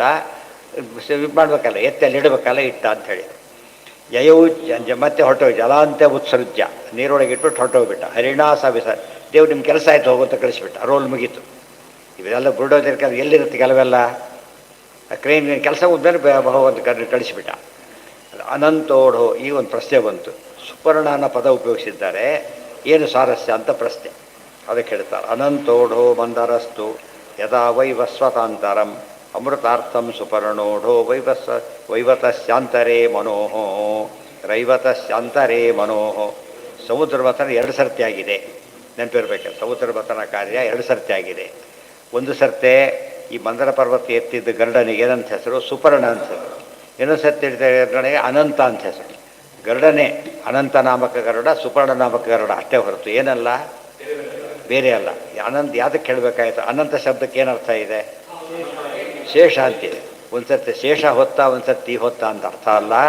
ಒಬ್ಬನೇ ಗರುಡನಿಗೆ ಹೆಸರುಗಳೇ ಇವತ್ತು ಬೇರೆ ಅಲ್ಲ. ಇದೆಲ್ಲ ಹೆಚ್ಚಾಗಿ ಹೇಳಿರೋದೆಲ್ಲ ತಾತ್ಪರ್ಯಣೆಯ 10ನೇ ಅಧ್ಯಾಯದೊಳಗೆ. ಈ ನೋಟಲ್ಲಿ ಸೇರಿಸ್ಕೊಂಡ್ಬಿಟ್ರೆ ಕನ್ಫ್ಯೂಷನ್ ಹೋಗಿಬಿಡುತ್ತೆ. ಸಪ್ತಮೋಧ್ಯಾಯ ಒಂದೇ. ಯದುಗ್ರವೇಗಂ ದಿಶಿ ದಿಶ್ಯುಪರ್ಯಯೋ ವಿಸರ್ಪದುತ್ಸರ್ಪದ ಸಹ್ಯ ವೀರ್ಯಂ ಪೀತಾ ಪ್ರಜಾ ದುದ್ರುವುರಂಗಶೇಶ್ವರ ಅರಕ್ಷಮಾಣಾ ಶರಣಂ ಸದಾಶಿವಂ. ನೋಡಿ, ಈಗ ಕಾಲಕೂಟ ವಿಷ ಬಂತೀಗ. ಕಾಲಕೂಟ ವಿಷ ಬಂದು ವಿಷಯ ಮತ ಶುರುವಾಗಿದೆ. ಕಾಲಕೂಟ ಬಂತು. ಯಾವುದೇ ಒಳ್ಳೆ ಕೆಲಸ ಮಾಡ್ಲಿಕ್ಕೆ ಹೋದ ಫಸ್ಟ್ ಶುರುವಾಗೋದೇನೋ ವಿಘ್ನೇ ಶುರುವಾಗ. ಒಂದು ಮಾತಿದೆ, ಶ್ರೇಯಾಂಶಿ ಬಹು ವಿಘ್ನಾನಿ. ಒಂದು ಮಾತು, ಒಳ್ಳೆ ಕೆಲಸಕ್ಕೆ ಕೆಟ್ಟ ಕೆಲಸ ಆರಾಮಾಗಿಬಿಡುತ್ತೆ. ಕೆಟ್ಟ ಕೆಲಸ ಆರಾಮಾಗ್ತದೆ. ಪಿಕ್ ಪಾಕೆಟ್ ಒಂದೇ ದಿವಸ ಬಂದುಬಿಡುತ್ತೆ. ತಿಂಗಳ ಸಂಬಳ ಕೆಲಸ ಮಾಡಬೇಕಾಗಿಲ್ಲ. ಯಾವ ಒಂದು ಗಂಟೆ, ಒಂದು ನಿಮಿಷದ ಕೆಲಸ ಸಿಕ್ಕಾಕೊಂಡ್ರೆ ಶಾಶ್ವತ ಅಲ್ಲೇ ಉಳಿತಾರೆ. ಅವೆಲ್ಲ ಮಾಡಬಾರ್ದು. ಅದು ಯಾವಾಗಲೂ ಕೂಡ ನಾವು ಒಳ್ಳೆ ಕೆಲಸ ಮಾಡಬೇಕು. ಭಗವಂತ ಗೀತೆಯಲ್ಲಿ ಹೇಳಿದ್ದಾನೆ ಇದನ್ನು. ಏನಂತ? ಸಾತ್ವಿಕ ಸುಖ ಹೇಗಿರುತ್ತೆ? ಮೊದಲು ಹೇಗಿರುತ್ತೆ ಅದು? ಎತ್ತದಗ್ರೆ ವಿಷಮಿವ. ಇದು ಅರ್ಥ ಮಾಡಿ, ಗೀತಾಕ್ಕೆ ಅರ್ಥ ಆಗುತ್ತೆ. ಸಮುದ್ರ ಮಥನ ಕಾರ್ಯ ಅವ್ರು ಮಾಡಿದರೂ ಸರಿ. ನಮಗೆಲ್ಲ ಯಾವುದು ಕೆಲಸ ಮಾಡ್ಲಿಕ್ಕೆ ಕೊಟ್ಟರು ಕೂಡ ಏನದು ದೊಡ್ಡ ಪ್ರಾಬ್ಲಮ್ ಏನು? ಸಮುದ್ರ ಮಥನ ಇದ್ದಾಗೆ ಲೆಕ್ಕ. ಆ ಅರ್ಥದಲ್ಲಿ ಮೊದಲು ಬರೋದು ಯಾವುದು? ವಿಷನೇ. ಅದಕ್ಕೆ ಎತ್ತದಗ್ರೆ ವಿಷಮಿವ ಪರಿಣಾಮೇ ಅಮೃತೋಪಮ. ಅಮೃತ ಯಾವಾಗ ಬಂತು? ಲಾಸ್ಟಿಗೆ ಬಂತು. ಸೊ ಕೈ ಕೆಸರಾದರೆ ಬಾಯಿ ಮೊಸರು, ಇವೆಲ್ಲ ಅದೇ ರೀತಿಯೇ ಅರ್ಥನೇ. ಕೈ ಕೆಸರಾದರೆ ಬಾಯಿ ಮೊಸರು. ಸುಮ್ಮನೆ ಅರ್ಥ ಯಾರಿಗಿರು ಕೊಟ್ಬಿಟ್ರೆ ಅರ್ಥ ಮಾಡ್ಲಿಕ್ಕೆ ಏನು ಮಾಡಿಬಿಡ್ತಾರೆ ಅವರು? ಕೆಸರು ಬಾಯಿಗೆ ಬಿಟ್ಟರೆ ಮೊಸರಾಗುತ್ತೆ, ಸ್ವಲ್ಪ ತಿಟ್ಕೊಂಡ್ಬಿಟ್ರೆ ಮೊಸರಾಗುತ್ತೆ. ಅಲ್ಲ, ಕಷ್ಟಪಟ್ಟರೆ ಸುಖ ಅಂತ. ಕಷ್ಟ ಅಂಬೋದು ವಿಷ ಇದ್ದಾಗ. ನೀವು ಪಾಠ ಬಂದು ಪೂರ್ವಪಕ್ಷನೇ ಶುರುವಾಗೋದು. ಮತ್ತು ವಿಷ ಮತ್ತು ದಿವಸ ಬರೋದೇ ಇಲ್ಲ, ಹೋಗ್ಬಿಡ್ತಾರೆ. ಒಂದು ಸತಿ ಮತ್ತೆ ಬರೋದೇ ಇಲ್ಲ ಒಂದು ಸಲ. ಫಸ್ಟ್ ಲಾಸ್ಟ್ ಅವರು ಅಂದರೆ ಯೋಚನೆ ಕೂಡ ಮಾಡಲ್ಲ ಅವರು. ಏನು ಮಾಡೋದಿದ್ದಾರೆ? ಮುಂದೆ 4 ದಿವಸ ಅಡ್ಜಸ್ಟ್ ಆಗಿಬಿಡ್ತಾರೆ. ತುಂಬ ಜನ ಬಿಟ್ಟುಬಿಡ್ತಾರೆ. ಆ ಜೀವಿಗಳು ಹಾಗಲ್ಲ. ಬಾಡಿ ಕಷ್ಟಪಟ್ಟು ಅಂತ ತಿಳ್ಕೊಂಡು ಅದಕ್ಕೆ ಅಡಿಕ್ಟ್ ಆಗಿಬಿಡ್ತಾರೆ. ಆ ರೀತಿ ಇದಕ್ಕೆ ಅಡಿಕ್ಟ್ ಆಗಬೇಕು. ಮೊದಲು ವಿಷ ಬಂತು ಅಂತ ಪೂರ್ವಪಕ್ಷ ವಿಷ ತಾನೇ ಅದು. ಆ ವಿಷ ಹೋಗಲಿಕ್ಕೆ ಅಮೃತ ಮಥನದಲ್ಲಿ ವಿಷ ಕುಡ್ದಿದ್ದು ವಾಯುದೇವರು ಹೇಗೋ, ಈ ಪೂರ್ವಪಕ್ಷ ಕಲಿಯುಗದಲ್ಲಿ ಕುಡ್ದಿದ್ದು ಅವರೇ. ಎಲ್ಲದಕ್ಕೂ ಉತ್ತರ ಕೊಟ್ಟಿದ್ದು ಅವರೇ. ಅದಕ್ಕೆ ವಾಯುದೇವರ ಕೆಲಸ ಏನೋ ವಿಷ ಕುಡಿಯೋದು, ಗೂಢಪಕ್ಷವನ್ನು ಪರಿಹಾರ ಮಾಡೋದು, ಜನ್ಮಾದಿ ವ್ಯಾಧ್ಯುಪಾದಿ ಎಲ್ಲ ಪರಿಹಾರ ಮಾಡೋದು. ಅದಕ್ಕೆ ವಿಷ ಪರಿಹಾರಕರು ಅಂದರೆ ಸಕಲ ವಿಧ ಆಪತ್ತು ಪರಿಹಾರಕರು ಅಂತ ಅರ್ಥ. ತದುಗ್ರವೇಗಂ ಹೇಗಿದೆ ವಿಷ? ತತ್ ಉಗ್ರವೇಗಂ ತೀವ್ರ ಯೋಗ. ದಿಶಿ ಎಲ್ಲ ಕಡೆ ಹೋಗ್ತಾ ಇದೆ, ಒಂದು ಕಡೆ ಹೋಗ್ತಾ ಇಲ್ಲ. ಅದು ಈ ನೀರು ಹರಿದು ಬಂದರೆ ಎಲ್ಲ ಕಡೆಯಿಂದ ಹರಿದು ಬರಲ್ಲ. ಎಲ್ಲಿಂದ ಬರುತ್ತೆ? ಒಂದು ಕಡೆಯಿಂದ ಬರುತ್ತೆ. ಅದು ಇದು ಹಾಗಲ್ಲ. ಎಲ್ಲಿ ವಿಷ ಹೇಗೆ ಬಂತು ಅಂತ ಕೇಳಿದರೆ ಆಲ್ ರೌಂಡ್ ಎಲ್ಲ ಕಡೆ ಡಿಸ್ಟ್ರಿಬ್ಯೂಟ್ ಆಗೋದು ಒಂದೇ ಸರ್ತಿಗೆ. ಅದು ಕಾರ್ಬೈಡ್ ಜಾಸ್ತಿ ಕೇಳಿದಾರಲ್ಲ, ಎಷ್ಟು ಜನ ಸತ್ತೋದು. ಭೀತಾಹ ದಿಶಿ ಎಲ್ಲ ದಿಕ್ಕಿಗೆ ಹೋಯಿತು. ಉಪರಿ ಅಧಾಹ ಮೇಲೆ ಕೆಳಗೆ, ಮತ್ತೆ ಕೆಲವು ವಿಷಯ ಮೇಲಕ್ಕೆ ಹೋಗುತ್ತೆ, ಕೆಲವು ಕೆಳಗೆ ಹೋಗುತ್ತೆ. 8 ದಿಕ್ಕಿಗೂ ಹೋಯಿತು, 10 ದಿಕ್ಕಿಗೆ ಹೋಯಿತು. 8 ದಿಕ್ಕು ಪ್ಲಸ್ 2 ಎಷ್ಟಾಯಿತು? 10 ದಿಕ್ಕಿಗೂ ಹೋಯಿತು ವಿಷ. ಅಂದರೆ ಕಲಿ ಎಷ್ಟು ಪ್ರಬಲ ಅಂತ ಕೇಳಿದರೆ 10 ದಿಕ್ಕನ್ನು ಆವರಿಸಿಬಿಡ್ತಾನೆ. ದಿಶ್ಯ ಉಪರಿಗೆ ಅದ ಕೆಳಗೆ ಮೇಲೆ ಆಯಿತು. ವಿಸರ್ಪತ್ ಹರಿತಾ ಇದೆ. ಉತ್ಸರ್ಪತ್ ಹೋಗ್ತಾ ಇದೆ. ಪೂರ್ಗ ಸುನಾಮಿ ಬರ್ತಾ ಇದೆ. ಸರ್ಪತ್ ಅಸಹ್ಯ ವೀರ್ಯಂ ಅದು ಯಾರು ಸಹಿಸ್ಲಿಕ್ಕಾಗ್ತಾ ಇಲ್ಲ. ಭೀತಾ ಪ್ರಜಾ ಜನಗಳೆಲ್ಲ ಭಯಪಟ್ಟುಬಿಟ್ಟು ದುದ್ರುವುಹು ಓಡೋಗ್ತಾ ಇದ್ದಾರೆ. ಅಂಗಶೇಶ್ವರ ಯಾರ್ಯಾರು ದಿಕ್ಪಾಲಕರ ಸಮೇತ ಓಡೋಗ್ತಾ ಇದ್ದಾರೆ. ಅರಕ್ಷಮಾಣಾ ಯಾರು ರಕ್ಷಣೆ ಕಾಣ್ತಾನೇ ಇಲ್ಲ. ಆಗ ಶರಣಂ ಸದಾಶಿವಂ ರುದ್ರದೇವರ ಹತ್ರ ಕೇಳಿಕೊಂಡ್ರು, ನೀವು ರಕ್ಷಣೆ ಮಾಡಬೇಕು ಅಂತೇಳಿ. ಅದನ್ನು ಹೇಳ್ತಾರೆ. ಮತ್ತು ಇಷ್ಟೇ ಕಥೆ ಕೇಳಿದ್ರೆ ಭಾಗವತ ಕೇಳಿದವ್ರು ಏನು ಅನ್ನಿಸ್ತದೆ ನಮಗಾಗ? ಅವ್ರು ರುದ್ರದೇವ ವಿಷ ಕೊಡಿದ್ರು ಅಂತ ಪ್ರಶ್ನೆ ಬಂತು. ಅದಕ್ಕೆ ನೋಟ್ ಕೊಡ್ತಾರೆ. ರುದ್ರಸ್ಯ ಯಶಸೋರ್ಥಾಯ ಸ್ವಯಂ ವಿಷ್ಣುರ್ವಿಷಂ ವಿಭು ನ ಸಂಜಕ್ರೆ ಸಮರ್ಥೋಪಿ ವಾಯುಂಚೋಚೆ ಪ್ರಶಾಂತಯೇ ಇತಿ ಚ. 2 ಪ್ರಶ್ನೆ ಬರುತ್ತೆ. ಸರ್ವೋತ್ತಮ ಅಂತೀರಿ ಹರಿ, ಆತ್ನು ಕುಡಿಲಿಲ್ಲ. ಜೀವೋತ್ತಮ ಅಂತೀರಿ ವಾಯುದೇವರು, ಅವರು ಕುಡಿಲಿಲ್ಲ. ಇವರು ಕುಡಿದು ಹಾಕಿಬಿಟ್ರಿ ಮತ್ತೆ. ಸೊ ವಿಷ ಪರಿಹಾರಕ ಯಾರು ಅಂತ ಕೇಳಿದ್ರೆ ಅಂತ ಯಾಕೆ ಹೇಳಬಾರ್ದು ಅಂತ ಪ್ರಶ್ನೆ. ಅದಕ್ಕೆ ಹೇಳ್ತಾರೆ, ಹೌದು ಪ್ರಶ್ನೆ ಸರಿಯಾಗಿದೆ, ಉತ್ತರ ಹೇಳ್ತಾರೆ. ಸೊ ರುದ್ರಸ್ಯ ಯಶಸ್ಸು ಅರ್ಥಾಯ ರುದ್ರದೇವರಿಗೆ ಕೀರ್ತಿ ಕೊಡಬೇಕು, ಒಂದೊಂದು ಸ್ವಲ್ಪ ರೋಲ್ ಕೊಡಬೇಕು ಅಂತೇಳಿ ಏನು ಮಾಡಿದ ಪರಮಾತ್ಮ? ಟೀಕಾರಾಯರಿಗೆ ಟೀಕಾ ಬರೆಯೋ ಕೀರ್ತಿ ಕೊಟ್ಟ. ಗೊತ್ತಾಯ್ತು. ಉಳಿದವರಿಗೆಲ್ಲ ಒಂದೊಂದು ಚಾನ್ಸ್ ಕೊಟ್ಟು ಅವ್ರು ಅವೇಲ್ ಮಾಡ್ಕೋಬೇಕು. ಅದೇ ಬೇಕು ಅಂತಲ್ಲ, ಅವ್ರು ಯಾವುದು ತಕ್ಕಂಥ ದೇವರು ಕೊಡ್ತಾನೆ ಮಾಡಬೇಕದನ್ನು. ಸ್ವಯಂ ವಿಷ್ಣುರು ವಿಷಂ ವಿಭು, ತಾನೇ ವಿಷ ಪರಿಹಾರ ಮಾಡಿದರೆ ಆಗ್ತಿ ಏನು ಗೊತ್ತು, ವಿಷ್ಣು ಹೇಗೂ ಗೊತ್ತದೆ, ಏನು ಜಾಸ್ತಿ ಆಗ್ತಿತ್ತು ಅಷ್ಟೇ ನೋಡೋರಿಗೆ. ಆದರೆ ರುದ್ರದೇವರಿಗೆ ಕೀರ್ತಿ ಬೇಕು ಅಂತ ಕೊಟ್ಟ. ನಾ ಸಂಜಖ್ರೇ ಸಮರ್ಥೋಯಂ, ಅದಕ್ಕೆ ತಾನೇ ಕುಡಿಲಿಲ್ಲ.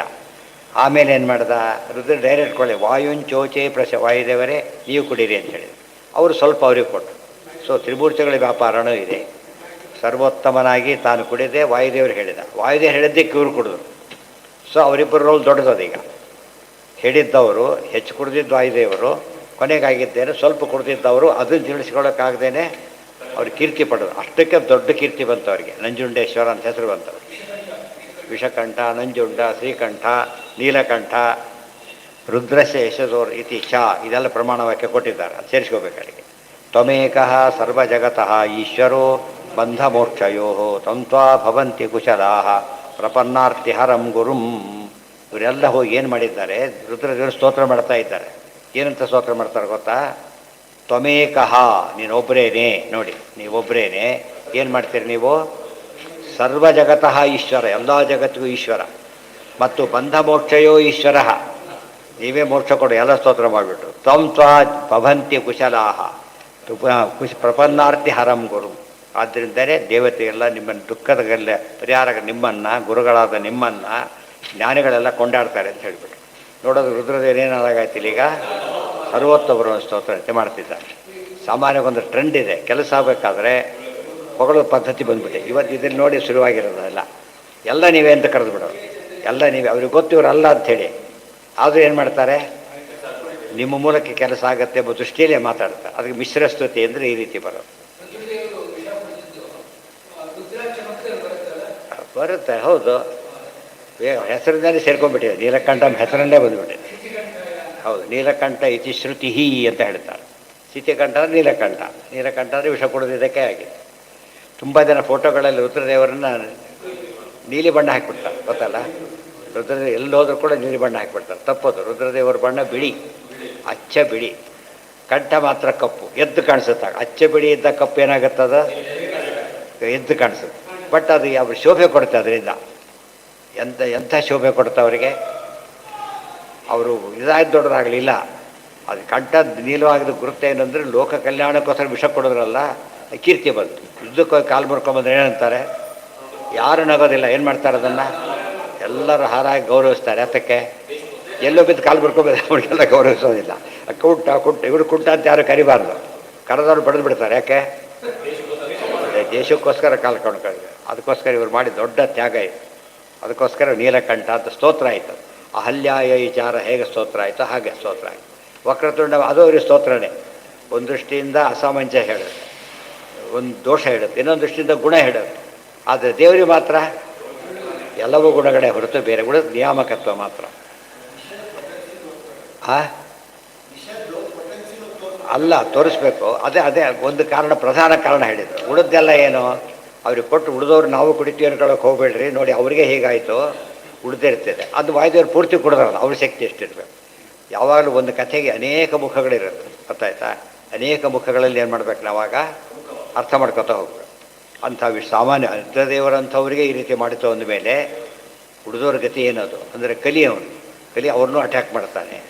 ಕಂಠ ಅಟ್ಯಾಕ್ ಮಾಡ್ದೇನೆ ಅರ್ಥ ಅಂದರೆ ಅವ್ರ ಬಾಯಲ್ಲೂ ತಪ್ಪು ಹೇಳಿಸ್ತಾನೆ. ಕಂಠ ಸಾಮಾನ್ಯ ಏನು ಹೇಳ್ತಾರೆ, ಕಂಠ ಮಾತು ಬರುತ್ತೆ ಅಲ್ಲಿಂದ ತಾನೆ. ಆದ್ದರಿಂದ ಅವರು ವಿಷಕಂಠರು ಅಂತ ಹೆಸರಾಯಿತು. ವಿಷಶಕ್ತಿ ಅವರ ಶಕ್ತಿ, ವಾಯುದೇವರ ಅನುಗ್ರಹ, ದೇವರ ಅದು ಜನಗಳಿಗೆ ಆದ ಉಪಕಾರ ಎಷ್ಟು ಆ್ಯಂಗಲ್ ಇದೆ ಯೋಚನೆ ಮಾಡಿ. ಅದು ಕುಡಿಬೇಕಾದ್ರೆ ಒಂದು ಮಾತು ಹೇಳ್ತಾರೆ, ಭಾಗವತಲ್ಲೇ ಬರುತ್ತೆ ಅದು. ಪಾರ್ವತಿ ದೇವಿ ಕೇಳ್ತಾರೆ, ಸ್ವಾಮಿ ಇದು ಭಾರಿ ಕೆಟ್ಟ ವಿಷಯ, ಇದು ಕುಡಿದು ಬಿಡ್ತಿರಲ್ಲ ಅಂತ ಕೇಳಿದರೆ ಅವ್ರ ಮಾತು ಹೇಳ್ತಾರೆ, ಭಾಳ ಚೆನ್ನಾಗಿದೆ. ಗೊತ್ತಾಯ್ತಾ? ಕೃಪಯತೋ ಭದ್ರೆ ಸರ್ವಾತ್ಮ ಪ್ರಿಯತೆ ಹರಿ. ಯಾರು ಜಗತ್ತಿನ ಮೇಲೆ ಕರುಣೆ ತೋರಿಸ್ತಾರೆ ಅವ್ರಿಗೆ ಪರಮಾತ್ಮ ಪ್ರೀತನಾಗ್ತಾನೆ. ಅದು ಹರಿಪ್ರೀತಿಯೇ ಕುಡಿತೀನಿ ಅಂತ ಹೇಳ್ತಾರೆ ಅವರು. ವಿಷ್ಣು ಪ್ರಿಯಣ ವಿಷ್ಣು ಪ್ರೀತ್ಯರ್ಥಂ ಕಾಲಕೂಟಪಾನ ಮಹಂ ಕರಿಷ್ಯೆ. ಬೆಡ್ ಕಾಫಿ ಕುಡಿಯೋರೆಲ್ಲಿ ಅವರೆಲ್ಲಿ ಎಂದು ಯೋಚನೆ ಮಾಡಿ ನೆನ್ಪಾಡ್ಕೊಂಡು ಆಚೆಗೆ ಬಿಟ್ಟುಬಿಡ್ತಾರೆ ಅವತ್ತಿಂದ. ನಾವೆಲ್ಲಿ ನಾವೇ ಸಂಧ್ಯಾದಿ ಮಾಡಿ ನೀವು ಕುಡಿಬೇಡ್ರಿ ಅಂತ ಕುಡಿತೀರಿ. ಅವರು ಕುಡಿದು ಏನು ಮಾಡಿದರು, ಲೋಕ ಕಲ್ಯಾಣ ಮಾಡಿದರು. ಇದು ಭಾಳ ಮುಖ್ಯವಾದ ಅಂಶ. ತತ್ರ ಸ್ತುತಿ, ಇದು ಈಗ ಹೇಳ್ತಾರೆ ಸ್ತೋತ್ರಕ್ಕೆ ಅರ್ಥ ಹೇಳ್ತಾರೆ. ತತ್ರ ಸ್ತುತಿ ಅದಕ್ಕೆ ಆಚಾರ್ಯ ಹೇಳಿದ್ದು ನೀವು ಎಷ್ಟೇ ಕೆಲಸಗಳನ್ನು ಮಾಡಿ ಅದಕ್ಕೆ ಮೋಕ್ಷ ಅಪರೋಕ್ಷ ಜ್ಞಾನಕ್ಕೆ ಹತ್ರ ಹೋಗ್ತೀರಿ ಅಂತ ಅರ್ಥ ಅಲ್ಲ. ಯಾವ ಇನ್ನೊಬ್ರು ಉಪಕಾರ ಮಾಡ್ತೀರಲ್ಲ ಆಗ ಒಂದು ಸ್ಟೆಪ್ ನೇರರ್. ಅರ್ಥ ಆಯ್ತಾ? ಈಗ ಸರಿಯಾಗಿ ಯೋಚನೆ ಮಾಡ್ತಾರೆ. ಉಳಿದೆಲ್ಲ ಬಿಟ್ಟರೆ ಮಾಡೋಕ್ಕಾಗೋದಿಲ್ಲ, ಅದೆಲ್ಲ ಕಂಪಲ್ಸರಿ. ನೀವು ಸೈನ್ ಮಾಡಿ ಬಯೋಮೆಟ್ರಿಕ್ ಕೊಟ್ಬಿಟ್ರೆ ಮುಗಿಲಿಲ್ಲ, ಪಾರ್ಟ್ ಆಫ್ ದಿ ಡ್ಯೂಟಿ ಅದು. ಅಷ್ಟಕ್ಕೆ ಡ್ಯೂಟಿ ಮುಗಿಲಿಲ್ಲ, ಮುಖ್ಯ ಡ್ಯೂಟಿ ಅಂದರೆ ಅಸೈನ್ ಕೆಲಸ ಮಾಡಬೇಕು. ಅದು ಮಾಡೋದಿಲ್ಲ ಜನ. ಅದು ಆದಷ್ಟು ಸೈನ್ ಮಾಡಿ ಓಡೋಗ್ಬಿಡೋದು, ಮತ್ತೆ ಮತ್ತೆ ಸ್ವಲ್ಪ ಓದೋವೆಲ್ಲ ಮಾಡ್ತಾರೆ, ಮಾಡಬಾರ್ದು. ಸಂಧ್ಯಾವಂದನೆ ಪೂರ್ಣಿ ಮಾಡೋದು ಏನಾಗುತ್ತೆ ಗೊತ್ತಾ ನಮಗೆ? ಬ್ರಾಹ್ಮಣ್ಯ ಉಳಿಯುತ್ತೆ. ಮತ್ತು ಮುಕ್ತಿಗಲ್ಲ ಅದು. ಮುಕ್ತಿಗೆ ಯಾವಾಗ ಬರುತ್ತದು? ಸಂಧ್ಯಾ ಸರಿಯಾಗಿ ಅರ್ಥ ಮಾಡಿಕೊಂಡು ಮಾಡಿದಾಗ ಮುಕ್ತಿಗೆ ಅದು. ಮತ್ತು ನಿಷ್ಕಾಮ ಕರ್ಮ ಎಲ್ಲ ಸೇರ್ಬೇಕು ಅದಕ್ಕೆ. ಇಷ್ಟಾದರೂ ಕೂಡ ಏನದು ಪರ್ಫೆಕ್ಟ್ ಬ್ರಾಹ್ಮಣನಾಗ್ತಾನೆ ಅಷ್ಟೇ. ಗೊತ್ತಾ? ವಿಷ್ಣು ಭಕ್ತ ಬ್ರಾಹ್ಮಣನಾಗ್ತಾನೆ. ಬಟ್ ಏನಾಗಲಿಲ್ಲ, ಅವನು ಅಪರೋಕ್ಷ ಜ್ಞಾನಕ್ಕಿನ್ನೂ ಆ ಎಲಿಜಿಬಿಲಿಟಿ ಬಂದಿಲ್ಲ. ವಿದ್ಯಾರ್ಥಿ ಯೂನಿಫಾರ್ಮ್ ಹಾಕ್ಕೊಂಡ ಪಾಸ್ ಆಗ್ತಾರೆ ಅಂತಲ್ಲ, ಗೊತ್ತಾಯ್ತಾ? ಕರೆಕ್ಟಾಗಿ ಒಳಗೆ ಹೋದ, ಇದನ್ನು ತೋರಿಸಿ ಯಾವುದೂ ಅಲ್ಲ. ಬಟ್ ಬೇಕೇ ಬೇಕಾಗಲ್ಲ, ಪಾಸ್ ಆಗಲಿಲ್ಲವರೆ ಅವನು. ಆದರೆ ಅವೆಲ್ಲ ಏನಲ್ಲ, ಪಾಸಿಗಲ್ಲ. ಸುಮ್ಮನೆ ಬರ್ದ, ಗಲಾಟೆ ಮಾಡಲಿಲ್ಲ, ಏನೂ ಮಾಡಲಿಲ್ಲ. ಪೇಪರ್ ಹ್ಯಾಂಡ್ ಮಾಡಿ ನೀಟಾಗಿ ಪೇಪರ್ ಕೊಟ್ಟ, ಎಲ್ಲ ಖಾಲಿ ಬಳದು ಏನು ಬರದೇ ಇಲ್ಲ. ಬರೆಯೋದೇ ಹೇಗೆ ಪಾಸ್ ಆಗ್ಲಿಕ್ಕೆ ಮುಖ್ಯನೋ ಇದು ಮರ್ತು ಬಿಟ್ಟಿದ್ದೀವಿ ನಾವು ಪೂರ್ತಿಯಾಗಿ. ಇನ್ನೊಬ್ಬರಿಗೆ ನಮ್ಮ ಕೈಲಿಂದ ಅದು ಉಪಕಾರ ಮಾಡಬೇಕು ಯಾವಾಗ. ಆಲ್ವೇಸ್ ಒಂದು ದಿವಸಕ್ಕೆ ಅದೊಂದು ಭಾಗ. ಮತ್ತು ಯಾರ್ಯಾರು ಹೆಲ್ಪ್ ಮಾಡಿದ್ವಿ ಅನ್ನೋದು ಯೋಚನೆ ಮಾಡಬೇಕು. ಇದನ್ನು ಪೂರ್ತಿ ಬಿಟ್ಬಿಟ್ಟಿದ್ದೆ ನಾವು. ಇನ್ನೊಬ್ಬರ ಕಂಡ್ರೆ ಆದಷ್ಟು ಅವನು ಬಿಡಿಸ್ಬೇಕು, ಏಳಿಸ್ಬೇಕಲ್ಲ, ಬಿಡಿಸ್ಬೇಕು. ಈ ಟ್ರೆಂಡ್ ನಮ್ಮಲ್ಲಿ ಜಾಸ್ತಿ ಇದೆ. ಎಲ್ಲರಲ್ಲೂ ಇಲ್ಲದೆ ಹೋದರೂ ಕೂಡ ಆ ಟ್ರೆಂಡ್ ಡೆವಲಪ್ ಆಗುತ್ತೆ. ಚೆನ್ನಾಗಿ ಜನರಲ್ ಟ್ರೆಂಡ್ ಅದು. ಅದಕ್ಕೆಲ್ಲದಕ್ಕೆ ಶಾಸ್ತ್ರ ಓದಬೇಕಾದ ಟ್ರೆಂಡ್. ಹೋಗಿ ಏನು ಮಾಡಬೇಕು? ತ್ಯಾಗ ಮಾಡಬೇಕು. ರುದ್ರದೇವರ ತ್ಯಾಗ ಭಾರಿ ದೊಡ್ಡ ತ್ಯಾಗ ಆದ್ದರಿಂದ ಅವರು ಅಷ್ಟು ಮಾನ್ಯರಾಗ್ತಾರೆ. ಇಡೀ ವಿಷ ಕುಡಿಯೋದು ಎಷ್ಟು ರಿಸ್ಕ್ ಇದೆ ಯೋಚನೆ ಮಾಡಿ. ವಿಷ ಇಟ್ಕೊಳ್ಳೋದೇ ಕಷ್ಟ. ಹತ್ತಿರದಲ್ಲಿ ಬಾಯಿ ಕುಡಿತಾರೆ ಅಂತ ಕೇಳಿದರೆ ಒಂದೇ ಪಾಯಿಂಟ್ ಅವರು, ಪುಂಸ ಕೃಪಯತೋ ಭದ್ರೇ ಸರ್ವಾತ್ಮ ಪ್ರಿಯತೆ ಹರಿ. ಭಾಗವತ ಎಷ್ಟು ಚೆನ್ನಾಗಿದೆ ಶ್ಲೋಕ. ಪರಮಾತ್ಮ ಪ್ರೀತನಾಗಬೇಕಾದ್ರೆ ಎಕ್ಸ್ಟ್ರಾರ್ಡಿನರಿ ಕೆಲಸ ಮಾಡಬೇಕು. ಎಕ್ಸ್ಟ್ರಾರ್ಡಿನರಿ ಕೆಲಸ ಅಂದ್ರೇನು? ದೇವರು ಮೆಚ್ಚೋದು ಯಾತಕ್ಕೆ? ಪರಿತ್ರಾಣಾಯ ಸಾಧೂನ, ಉಳಿದು ಉಪಕಾರ ಮಾಡಿ ದೇವರ ಅನುಗ್ರಹ. ಯಾಕೆ? ದೇವ್ರ ಕೆಲಸ. ದುಷ್ಟರಿಗೆ ತೊಂದರೆ ಮಾಡಿ ಅದು ದೇವ್ರ ಮೆಚ್ಚುತ್ತೆ. ಸನ್ಮತ ಸ್ಥಾಪನೆ, ದುರ್ಮತ ಖಂಡನೆ, ಇವೆರಡು ಪಾರ್ಟ್ ಆಫ್ ಅವರ್ ಡ್ಯೂಟಿ ಆಗಿಬಿಟ್ರೆ ಅದು ಸಾಧನೆ ಆಗುತ್ತೆ. ಸಾಧನೆ ಆಗೋದಿಲ್ಲ. ಮೋಕ್ಷಕ್ಕಿನ್ನ ಅಪರೋಕ್ಷ ಜ್ಞಾನಕ್ಕೆ ಹತ್ರ ಆಗ್ತಾ ಇಲ್ಲ ಅಂತ. ಇದು ದೇವರು ತಾನೇ ದೊಡ್ಡ ಕೆಲಸ ಮಾಡಿದ್ರೆ ಕರೆ ಸನ್ಮಾನ ಮಾಡ್ತಾರೆ, ಬನ್ನಿ ಅಂತ ಕರೀತಾರೆ. ಯಾತಕ್ಕೆ? ಅದು ದೊಡ್ಡ ಕೆಲಸ ಆಗಿದೆ. ಇವತ್ತು ದೊಡ್ಡ ಕೆಲಸ ಯಾವುದು? ಪರೋಪಕಾರ. ಅಲ್ಲೂ ಕೂಡ ಎರಡು ವಿಧ. ಮತ್ತೆ ಬರೀ ಪರೋಪಕಾರ ಉಪಯೋಗ ಬರೋದಿಲ್ಲ. ಒಡಗಿರೋ ಸರ್ವಾತ್ಮ ಪ್ರಿಯತೆ ಹರಿಹಿ, ಇಷ್ಟು ಪ್ರೀತ್ಯರ್ಥಮ್ ಆಗಬೇಕದು. ಇವನು ಪ್ರೀತ್ಯರ್ಥಮ್ ಅಲ್ಲ. ಯಾವನು ಮುದುಕ ಪ್ರೀತಿದ್ದಾನೆ ಅವನಿಗೆ ಎಚ್ಚರ ಕೂಡ ಇಲ್ಲ, ಏನು ಪ್ರೀತನಾಗ್ತಾನೆ ನಿಮ್ಮ ಮೇಲೆ? ಅವನು ಆಗೋದಿಲ್ಲ. ಆದರೆ ಒಡಗಿರೋ ಭಗವಂತ ಪ್ರೀತನಾಗ್ತಾನೆ. ಈ ಕಾನ್ಸೆಪ್ಟ್ ಇರಬೇಕು. ಅಂದರೆ ಮೆಕ್ಯಾನಿಕಲ್ ಕರ್ಮ ಆದರೆ ಏನಾಗ್ತಿತ್ತು? ಕರ್ಮದಿಂದ ಮೋಕ್ಷ ಅಂತ ಆಗಿಬಿಡೋದು. ಕರ್ಮದಿಂದ ಮೋಕ್ಷ ಅಲ್ಲ, ಅದು ವಿಷ್ಣು ಪ್ರೀತಿಕರವಾದ ಕೆಲಸ. ಅದನ್ನ ಅರ್ಥ ಮಾಡಿಕೊಂಡ್ರೆ ಸರಿ. ಹಾಂ, ಯಾವುದ್ರಾಗ ಅದನ್ನೇ ಹೇಳಿದ್ದು. ಈತ ಪ್ರತಿಯೊಂದು ಸಮ ವಿದ್ಯಾವಿನಯ ಯಾಕೆ ಹೇಳಿದ್ರು ಅಂದರೆ ಇಲ್ಲಿ ಮಾಡಬೇಕು. ನೀವೇ ನಿಮ್ಮ ಚಾಲೆಂಜ್ ಇರೋದು ಅಲ್ಲಿ. ಅವ್ನು ನೀಡಿ ಇದ್ದಾನೆ ಪಾಪ, ಅವ್ನು ಜಾತಿ ಕೇಳೋದಕ್ಕೆ ಹೋಗಬೇಡಿ. ಬಿದ್ದವನು ಅದಕ್ಕೆ ಡಾಕ್ಟ್ರ್ ಅಂತೂ ನಂಬರ್ 1 ಇರಬೇಕು. ಏನು ಕೇಳಬಾರ್ದು. ರೋಗಿ ಅಷ್ಟೇ, ಅವರು ರೋಗಿನ ವಾಸಿ ಮಾಡಬೇಕು. ಆ ಗುಣ ಡಾಕ್ಟ್ರಿಗೆ ಆಗಿರ್ಬೇಕು. ಪ್ರತಿಯೊಬ್ಬರಿಗೂ ಆ ಕೆಲಸಕ್ಕೆ ಹೋದಾಗ ಒಂದೊಂದೇ ಬೇರೆ ದೃಷ್ಟಿ ಇರಬಾರ್ದು. ಉಳಿದೆಲ್ಲ ಬೇರೆ ಮಾತು. ಇವ್ರು ಎಲ್ಲ ಕಡೆ ತಂದಿದ್ದಕ್ಕೆ ಏನಾಯಿತು? ನಿಮ್ಮ ಸಾವಾಸನೆ ಬೇಡ ತೂಬಿಟ್ರು ದೂರ. ಎಲ್ಲದಕ್ಕೂ ಜಾತಿ ಗೀತಿ ಕೇಳೋದಕ್ಕೆ ಹೋಗಬಾರ್ದು. ಯಾವಾಗ ಬೇಕದು? ಬಸ್ ಹತ್ಬೇಕಾದ್ರೆ ಜಾತಿ ತೊಗೊಂಡು ಏನು ಮಾಡ್ತೀರಿ ನೀವು? ಅದಕ್ಕೆ ಗೊತ್ತಾಯ್ತಾ? ಅವೆಲ್ಲ ಹೋಗ್ಬೇಕಾದ್ರೆಲ್ಲ ಅದಕ್ಕೆ ನಾರ್ಮಲ್ ಲೈಫ್ ಬೇರೆ, ಸ್ಪೆಸಿಫಿಕ್ ಕಾರ್ಯ ಬೇರೆ. ಆ ಸ್ಪೆಸಿಫಿಕ್ನಲ್ಲೂ ತುಂಬ ಸ್ಪೆಸಿಫಿಕ್ ಯಾವುದು ಅಂದರೆ ಪ್ರತಿಯೊಬ್ಬರು ಕೂಡ ಏನು ಮಾಡಬೇಕು? ಇನ್ನೊಬ್ಬರಿಗೆ ತಮ್ಮಿಂದ ಸಹಾಯ ಮಾಡಬೇಕು. ಅವ್ನು ಪಾಪ ಇನ್ನೊಂದು ವ್ಯಾಖ್ಯಾನ ಶುರು ಮಾಡ್ತೀವಿ. ಅವ್ನು ಕುರುಡ ಯಾವುದೆಲ್ಲ ಪಾಪ ಮಾಡಿದ್ನೇನೋ ಅದು ಬೇರೆ. ಅವ್ರು ಯಾವುದೆಲ್ಲ ಮಾಡಿದ್ದೀವಿ ಈ ಮೇಲೆ ಮಾಡ್ತಾ ಇದ್ದೀರಿ, ಗೊತ್ತಾಯ್ತಾ? ಈಗಲೇ ಪಾಪ ಅವ್ರ ಶುರುವಾಗಿದೆ. ಆಗಲೇ ಹಾಗೆ ಮಾಡಬಾರ್ದು. ಅವ್ನು ಏನೋ ಆಗಿದ್ದಾನೆ ಆ ವಿಚಾರ, ನಮಗೆ ಆ ಡ್ಯೂಟಿ ಕೊಟ್ಟಿಲ್ಲ. ಡಾಕ್ಟ್ರಿಗೆ ನಿಮ್ಮ ಅವ್ನು ಬಂದ ಪೇಷಂಟ್ ಬೈತಾ ಕೂತ್ಕೊಂಡ್ಬಿಡೋದು. ಹೀಗೆಲ್ಲ ಮಾಡ್ತೀವಿ, ಕಂಡಲ್ಲಿ ತಿಂತೀರಿ, ಹಾಗೆ ಹೀಗೆ ವಾಸಿ ಮಾಡಕ್ಕೆ ಅವ್ರಿಗೆ ಕೇಳಿದರೆ ಲೆಕ್ಚರ್ ಹೊಡಿತಾ ಕೂತ್ಕೊಂಡ್ಬಿಟ್ರೆ ಅವನು ಇದ್ದಾನಂತೆ ನೀವು ಬದುಕಿರೋದು. ಮತ್ತೆ ಏನು ಮಾಡಬೇಕು ಅವನ್ನ? ಅದೆಲ್ಲ ಇರಲಿ. ಫಸ್ಟ್ ಏನಾಗಿದೆ ಔಷಧಿ ಕೊಡಬೇಕು. ಈ ಕಾನ್ಸೆಪ್ಟ್ ನಮ್ಮಲ್ಲಿ ಎಲ್ಲರ ಕೆಲಸದಲ್ಲೂ ಬಂದುಬಿಟ್ರೆ ಆಗ ಆಚಾರ ಹೇಳೋದು ಅಪರೋಕ್ಷ ಜ್ಞಾನಕ್ಕೆ ಹತ್ತಿರ ಆಗ್ತಾನೆ. ಭಾಳ ಇಂಪಾರ್ಟೆಂಟ್. ಉಳಿದು ಯಾವುದಕ್ಕೂ ಅದೇ ತಾನೇ ಮುಕ್ತಿ ಸಾಧನ. ಈ ಜ್ಞಾನ ಬೇಕು. ಇದು ಹೈಲೈಟ್ ಮಾಡೋದಕ್ಕೆ ಭಾಗವತಾದಿಗಳು ಬಂದಿರೋದು. ಸ್ತೂಯತೆ ಅಥೋ ಯುಕ್ತಮೇವ ಗುಣಾಧಿಕ್ಯ ವಚೋಪಿತು. ಈ ಸ್ತೋತ್ರಕ್ಕೆ ಅರ್ಥ ಹೇಳ್ತಾರೆ, ಪರಮಾತ್ಮ ಎಲ್ಲ ಕಡೆ ಇದ್ದಾನೆ. ಎಲ್ಲ ಪದ ಏನೇ ಉಪಯೋಗಿಸಿದ್ರು ಕೂಡ ಅದು ಮುಖ್ಯ ಅನ್ವಯ ಆತನಿಗೆ ಹೊರತು ಬೇರೆಯವರಿಗಲ್ಲ. ಸ್ತೂಯತೆ ಅಥೋ ಯುಕ್ತಮೇವ ಗುಣಾಧಿಕ್ಯ ವಚೋಪಿತು. ಅದರಿಂದ ದೊಡ್ಡವ್ರನ್ನ ಭಾರಿ ಹೊಗಳಿದ್ದಾರೆ. ಅದಕ್ಕೆ ಅರ್ಥ ಒಳಗಿರೋ ದೇವ್ರ ಸನ್ನಿಧಾನ ದೊಡ್ಡದು ಅಂತ ಅರ್ಥನೇ ಹೊರತು ಏನಲ್ಲ. ಹಾಗೆ ಅಷ್ಟೇ. ಅದು ಇರಲಿ. ಮುಂದೆ ನಾಳೆ ದಿವಸ ಅಷ್ಟಮೋಧ್ಯಾಯ, ನಾಳೆ ಮುಗಿದೋಗ್ಬಿಡುತ್ತೆ. ಚಿಕ್ಕದ್ದು ಜಾಸ್ತಿ ಇಲ್ಲ ಅದರಲ್ಲಿ. ಬೇರೆ ಕಡೆ ಎಲ್ಲ ಬರೆದು ಇಲ್ಲಿ ಬರೆದಿಲ್ಲ ಅಂತ ತಿಳ್ಕೊಂಡ್ಬಿಡ್ತಾರೆ ಜನ. ಬೇರೆ ಕಡೆ ಬರೆದಿದ್ದಾರೆ, ಇಲ್ಲಿ ಬರೆದಿಲ್ಲ. ಹಾಂ ಹಾಂ, ಇದು ಅಷ್ಟಮಸ್ಕಂದ ರಾಜಚರಿತ್ರೆ ಬರುತ್ತೆ. ಅಷ್ಟಮಸ್ಕಂದಲ್ಲಿ ನವಮಸ್ಕಂದ ತಾನೇ ಅದು. ನೀನು ಅಷ್ಟಮದಲ್ಲಿರೋದು ನಾವು.